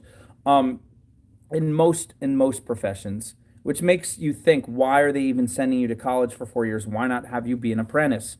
Apprenticeships were the way they used to do it 100 years ago. Apprenticeships are much more efficient than college. College is a bad model. It always has been. And it was pushed in the 50s and 60s. It used to be something only white collar elitist people could go. You only go to college if you want to be a very specific kind of profession that was like the upper crust, the doctors and lawyers and junk. Most people didn't go to college, and it was respected that you don't go to college. And then the GI Bill kind of came in, and it's like, oh, anybody can go to college or at least take classes.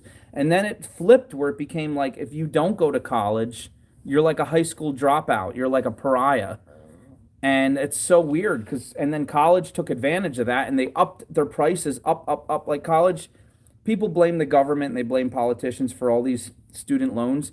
The colleges are the ones that raise their tuition like 5 times higher, way faster than inflation. They raised their tuition ridiculously because they could get away with it. Because now everybody has to go to college and the government will give you loans So the colleges were like, oh, well, if they have to come, we're just going to keep raising. They're criminal. And then at the same time, their quality went down, down, down, down, and down. Why did their quality go down? Because if everybody goes to college, then they have to dumb down a bunch of stuff so that it's not for everybody. It's for the lowest common denominator that probably shouldn't even be in college. And and not that people, not saying that some people are too dumb for college, and that means they're less quality people. Most people are not super intellectual, abstract thinkers. They're more physical, concrete thinkers. And physical, concrete thinkers make the world happen. They build everything. They create, they build, they create. They're plumbers and carpenters and electricians, and every 17,000 other professions that make the world work. And they're what we need. The ethereal thinkers, the writers, the professors, we need those too, but they're like a small percentage. And when you force everybody into that one kind of work, it just killed the whole model. The whole model was already pretty bad, and then it made it worse. And now college is a complete joke. It's a monstrous, horrible, debt-ridden joke. I saw it coming when I was a teenager. I said, I'm not going to go to college. That's dumb. I'm gonna get a job and I'm gonna get a profession right away. Well, what happened? I ended up going to college and for something that I hate. And my best friend ended up just becoming a carpenter, and he ended up making hundreds of thousands of dollars while I was making nothing because I was paying them to teach me stuff that was useless so I could get a stupid piece of paper. And luckily I never took any college debt. I went to the seminar that said, don't ever go into debt, whatever you do. Right before I entered college, I went into this seminar that said, going into debt is like death. And I took it seriously. So that's why I joined the Army, partly to pay for college. And then I also took a ton of part-time jobs. And I didn't graduate in 4 years. It took me 6 years. And that's how I got out of college. Not one penny of debt. Not one penny. But do I regret going to college? I mean, you learn, life is about experiences and learning things. I learned a lot. I had a lot of experiences. If I could do it over again, I don't think I would have went to college. I think I would have started a business when I was I think I would have dropped out of high school, gotten my GED at 14 and started a business immediately, or started doing music and art and making a music and art business when I was 14. If I had started when I was 14, I would be so in a wild, crazy place today. Although I'm really happy with you guys being in this wild, crazy place. It makes me really happy. And I am glad I'm here with you, and I don't regret any of this. Yeah, I don't regret the Army. I might still do the Army. That's a hard one because I learned a lot through the Army. I had a lot of friends. I mean, I learned a lot of discipline and stuff, but I might still do the Army. I might still do college. I probably would stick with majoring in music. I do not think, I majored in music for a year and then I switched to education. Definitely would not get a teaching degree. If I could do it over, I would not. I would not get a teaching degree. Hello.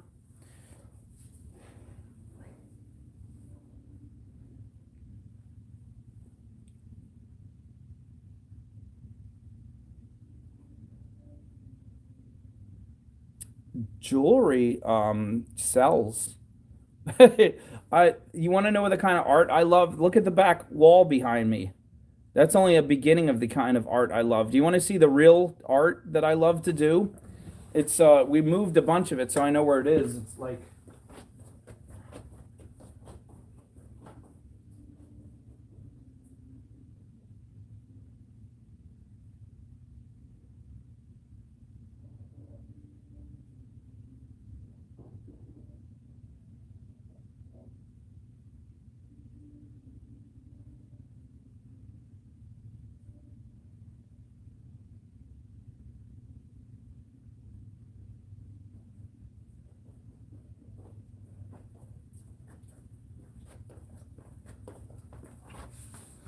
this is much closer to the kind of art I would do if I could make any art. These ceramic vases, I made these designs by hand. These four-sided, unusual,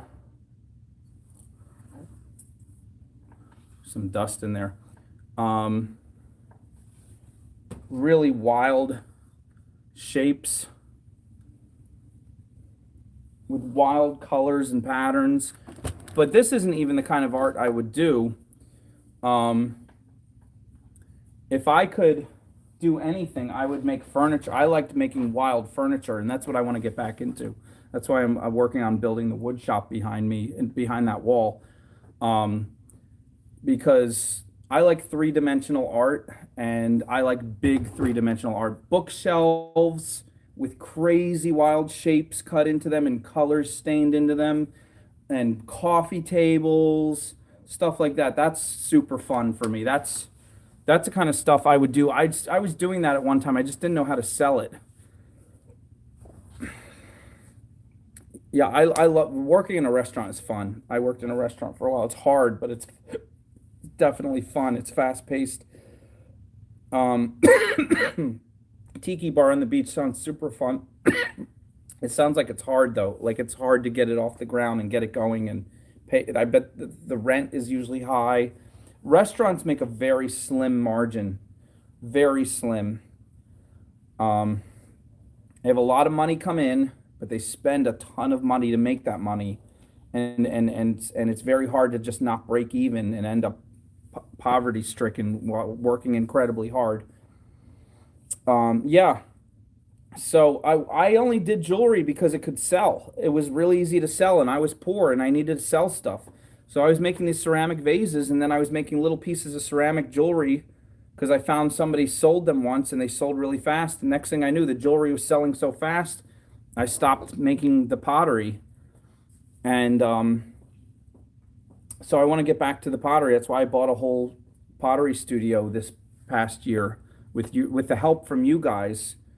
And that's why those stone auctions 3 times a week just help tremendously. It helps so I can do the kind of art that I've been wanting to do. But like, you know, even making jewelry, I like doing weird, wild, crazy stuff.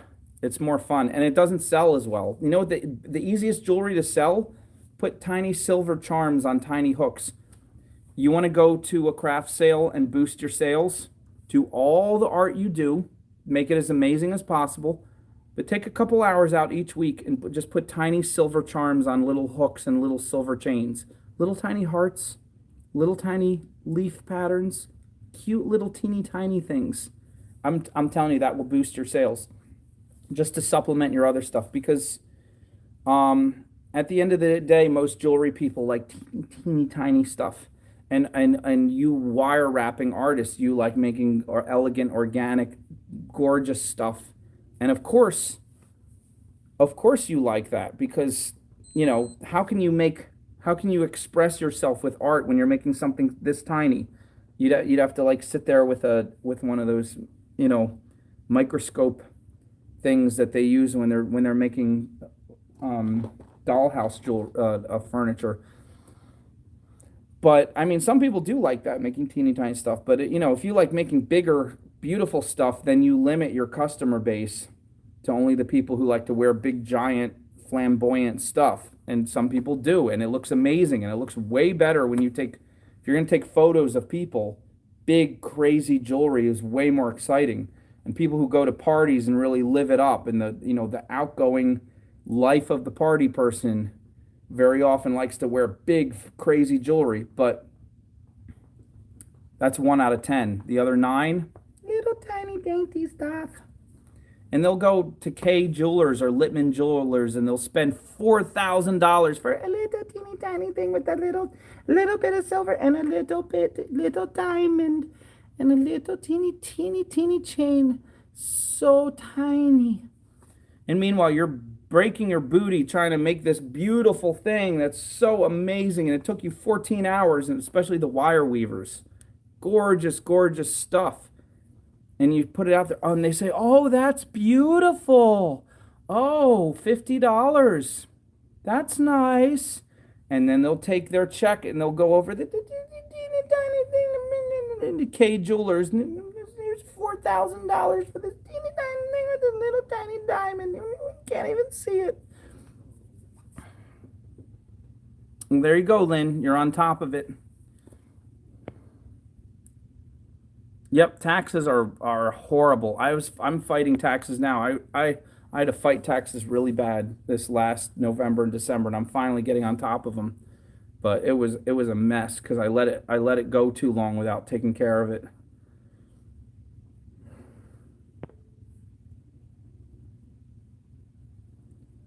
Um, Cocoa Boo, that's easy. Purple and black. Just sit there. This is what you do, Cocoa Boo. Go to Google, type in purple and black jewelry, and then type in purple and black handmade jewelry, and then type in purple and black wire wrap jewelry, and scroll through the photos.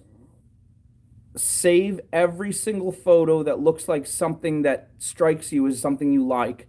Doesn't matter if it's too big, especially if it's something that you think is too hard for you to do. Just save it. Every single photo that says that's purple and black. Save every single one. Put like 100 photos on your device, and then narrow it down to like from 100. Narrow it down to like your 10 favorite photos, and then take out some purple and black beads and stones, and some wire. Silver goes really well with purple and black, and start practicing and then draw some stuff. Look at your photos, draw, practice. Look at your photos, draw, practice, and do that for a week, and you'll come up with some amazing patterns and designs, and then you'll come up with something that works that you can make a whole bunch of, maybe with little variations.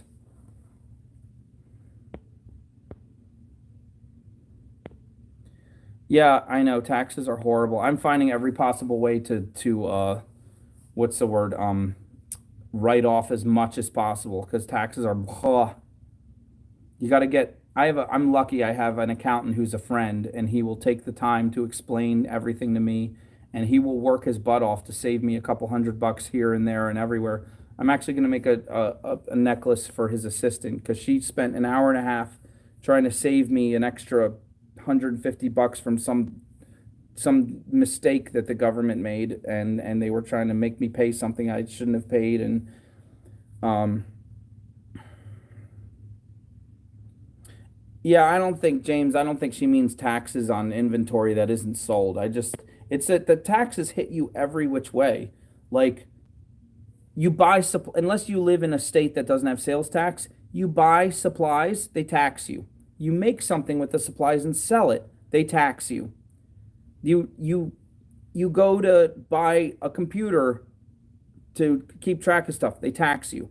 You like everything. There's hit. You drive somewhere. Their gas is taxed. Everything is taxed.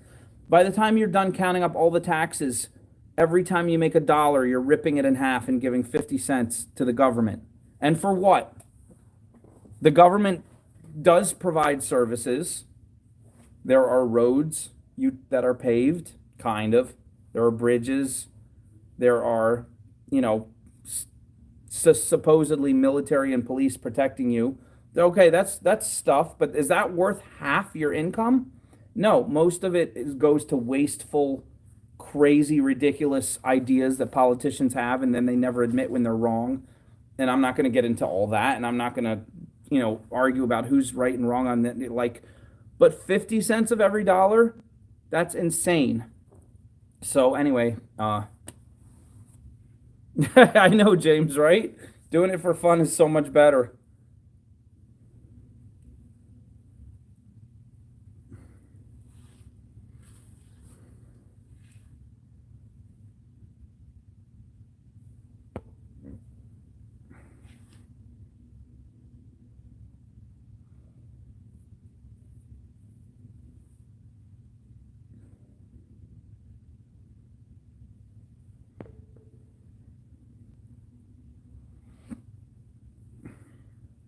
Well, anyway, we're almost at 2 hours. I guess I'm gonna end it at 2. So we have 5 minutes left. Anybody throw out anything else you want to talk about? Yeah, it's best not to. If political stuff worries you, don't think about it. Don't think about politics. The truth is, you control your life 99 times more than the 1% that politics affects your life. No matter how politics looks on the TV or the radio, if it bothers you, just turn it off. Because if you're one of those people who loves getting into politics and you love the battle and you love the arguments, then do your thing. But if it depresses you, if it gets you angry or upset or scared, turn it off. You don't need it. You live in one of the richest countries on earth. If you're not watching this from America, you live in a country where you have internet. You obviously have a device you can look at the internet on. You're living in a time in history that's unparalleled, and you are wealthy beyond your imagination compared to how people lived just 100 years ago. So don't let the negative stuff happening in the world bring you down. Like, you take advantage of what you have and be a star. Shine bright. You are healthy, you are well fed. Most people watching, almost everyone watching this, I'm guessing, didn't have to walk 10 miles to get water from a well that might cause dysentery.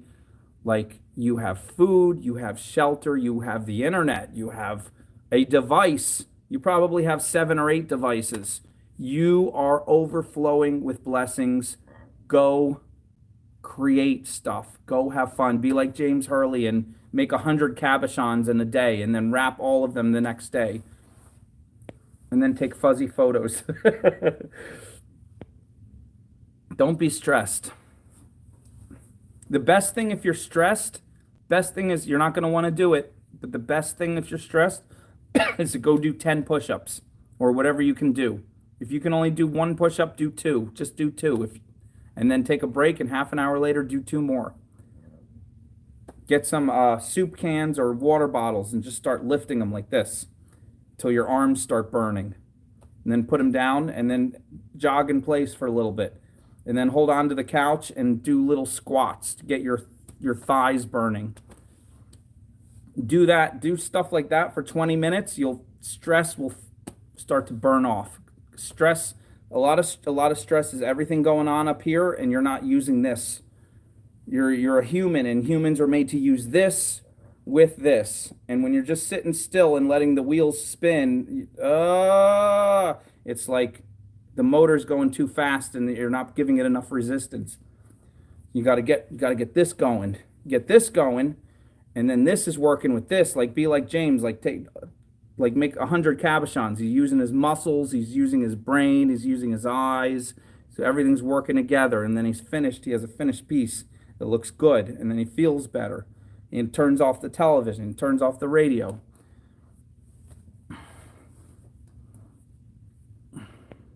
There you go. Go to the beach. That's right. Dawn's, put your feet in the sand. Oh, what a great feeling. I haven't felt that in a long time. And then drink some water. Some more water here.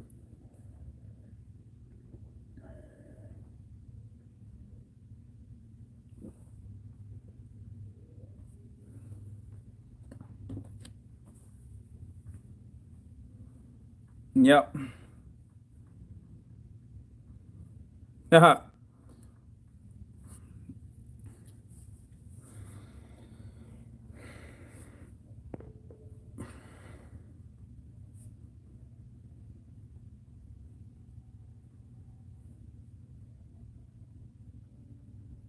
All right, sounds good, Sarah.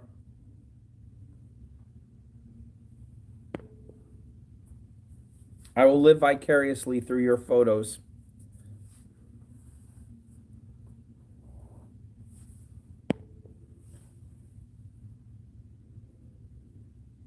That's it. Go gardening. Gardening and camping. That is great. Yeah, if you're just sitting still doing jewelry like this, you got to get up and stretch. Got to get up and stretch and move around, walk around your house a couple times, do some dishes, stretch, lean back, twist, hold it. Feel that good feeling in your joints when you stretch just a little bit, just a little bit.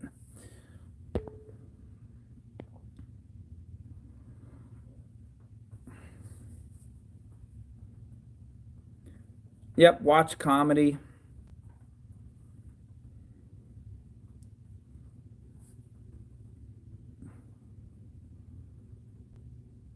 Debbie, what part? What part? That sounds like a beautiful place to live. I always fantasize about moving to California. Actually, taxes are one of the things that, the only thing that stopped me. Well, that and all my friends and family are here. But where are you? 45 minutes from the beach or the mountains? What town is that? Or what city or what area? What township?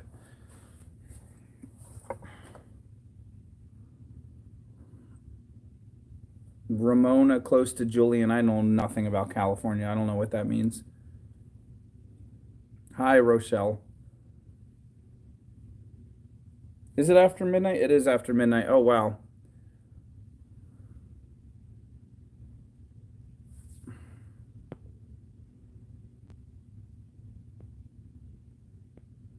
Thank you, Lore. Yeah, California's expensive. James has got it right. He's got all the warmth of Arizona without the high taxes of California. Banff, California, or Banff, Canada. Yeah, Canada's beautiful. I don't want to go north though. I don't want to go further north and have it even colder. I want to live somewhere warm. I deserve to be somewhere warm. Maybe I don't deserve it, but I'm going to tell myself I do. At some point, I want to live somewhere warm for at least a while. Pennsylvania is not terrible. It's kind of moderate, but it's humid and it's wet and it's cold half the time. It's either cold or it's overly hot. I was in San Antonio, Texas. I didn't mind the heat there because it was a drier heat. It wasn't as dry as the desert, but it was drier than the humidity here is pretty bad. Oh, you're welcome, Coco. I heard Dallas, the Dallas area of Texas is really humid. You're in Trinidad, right, Sarah? Yeah, I that's someplace I would want to visit for a vacation. I'm not sure I'd want to live there. I want to go. I've never been to an island for a vacation either. I've never been like somewhere tropical. Um, I want to try that too. New Mexico sounds good too. New Mexico, Arizona, California. Those sound like three places I wouldn't mind living. I think California kind of has everything though. It has, like someone said, has the mountains, it has the beach. I definitely want the beach. And the mountains are nice too, but also California has a great art. It's very artistic. Oh, I mean, the whole entire state is like the size of a country, so every single part of it is different, but there's a lot of art, a lot of art world in a lot of California cities and areas. Correct, Lore. Local politics definitely affects you. And most people don't know their local politicians. I don't. I don't know. I don't even know the mayor of the town I'm in now. Like, that's weird. Can you name? Do you even know the senators of your state? Like most people don't. Do you know the representatives? Do you know the local judges in your town? Do you know the mayor of your town? Do you know the if you don't live in a major city, you might not even know who the mayor of your town is, and that does affect you more. It's weird, but we all know the big names of the people on the news, the people in Washington. It's funny. Elisa, you can't come. I'm coming first. I'm going to visit Sarah first. Bermuda, that sounds so beautiful. Bermuda, Bahama, come on, pretty mama. Key Largo, Montego, baby, why don't we go? Me, ma, ba, ba, boo, ba, ba, ba, ba, ba, ba, ba, ba, ba. There's a place called Kokomo. That's where you wanna go. Boo doo doo doo doo doo doo. I went to Florida a bunch of times. I went to Tampa, and the beaches were pretty nice. They weren't as amazing as like things I see in movies and television, so I don't know. But they were a little bit nicer than the New Jersey beaches, which is what I'm familiar with here, New Jersey shore. You don't call it a beach, we call it the shore. You going down the shore? If anybody called it a beach, they'd laugh and say, hey, you're not from here, are you? Just like Philadelphia doesn't have a downtown. There's downtown.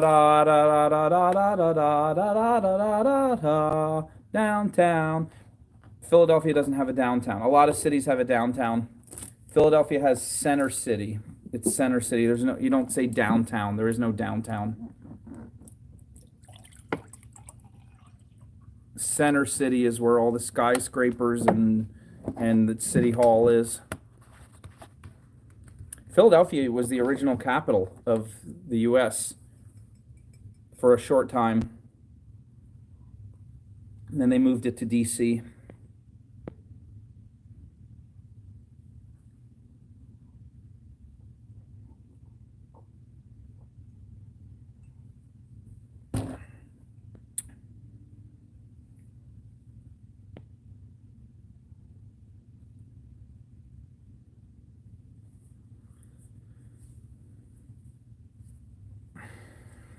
Well, anyway, sorry to the people who just came in.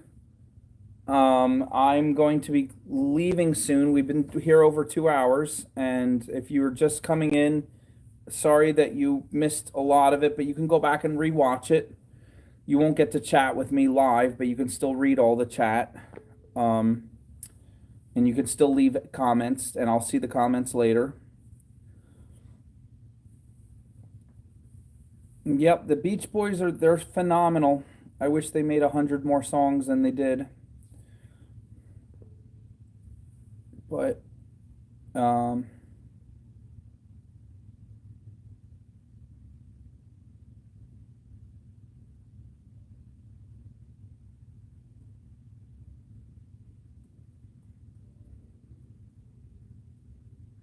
I've mostly been up and down the East Coast. It's funny, I've traveled to Florida several times, and I went through all the states between Pennsylvania and Florida. And then I had a couple of excursions briefly. I went to Colorado is as far west as I went. And that I was in the desert of Pueblo for a week and a half. I never got to see the mountains of California. I was really annoyed because not California, Colorado. I went to California for a day and a half. I was flown there to do a little TV shoot really, really quick. I was on TV for this tiny little thing. So they flew me there and then they flew me home. So I was in California for exactly not even 48 hours. Like, what's the difference? What's a day and a half? Like 36 hours. I was in California for maybe 36 hours. It was in Los Angeles, but I didn't really see much of the city. I was kind of irritated because I thought California always had that dry, wonderful heat, and when I was there, it was like 85, and it was kind of humid. It wasn't comfortable. It wasn't like, it didn't feel like dry heat. It felt kind of like icky heat, like Philadelphia summer. But that's as far west as I was. Other than that, I was in Colorado. Other than that, I was in Michigan, which doesn't sound west, but for me, it's west. And then I was up and down the East Coast, just driving through North and South Carolina, Georgia. I was in Georgia a couple times.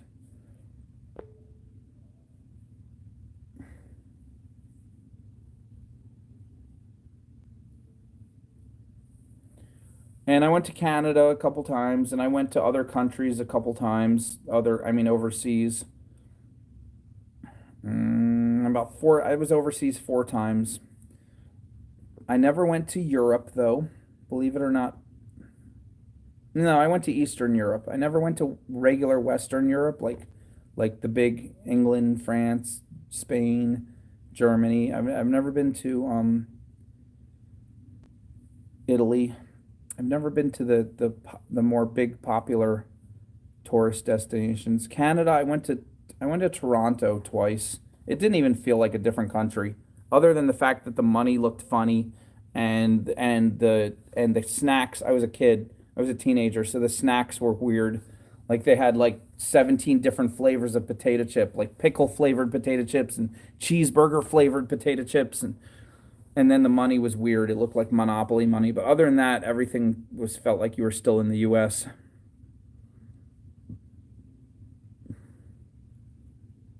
But I would like to travel a lot someday, hopefully. We will see. With somebody. I don't like going anywhere by myself. If someone wants to travel, let me know. We'll go. All right, you guys have a wonderful night. Wonderful, wonderful. I'll see you tomorrow. We're gonna do a big auction show starting at hopefully 2 p.m. But you know me, I say 2 p.m. I shoot for 2 p.m. and it ends up starting at 4 or 5 or whenever. It's just random. But I'll make a video usually an hour before telling you what time it's gonna start. Traveling to the pillows. Oh my goodness, sorry. You have so many ideas.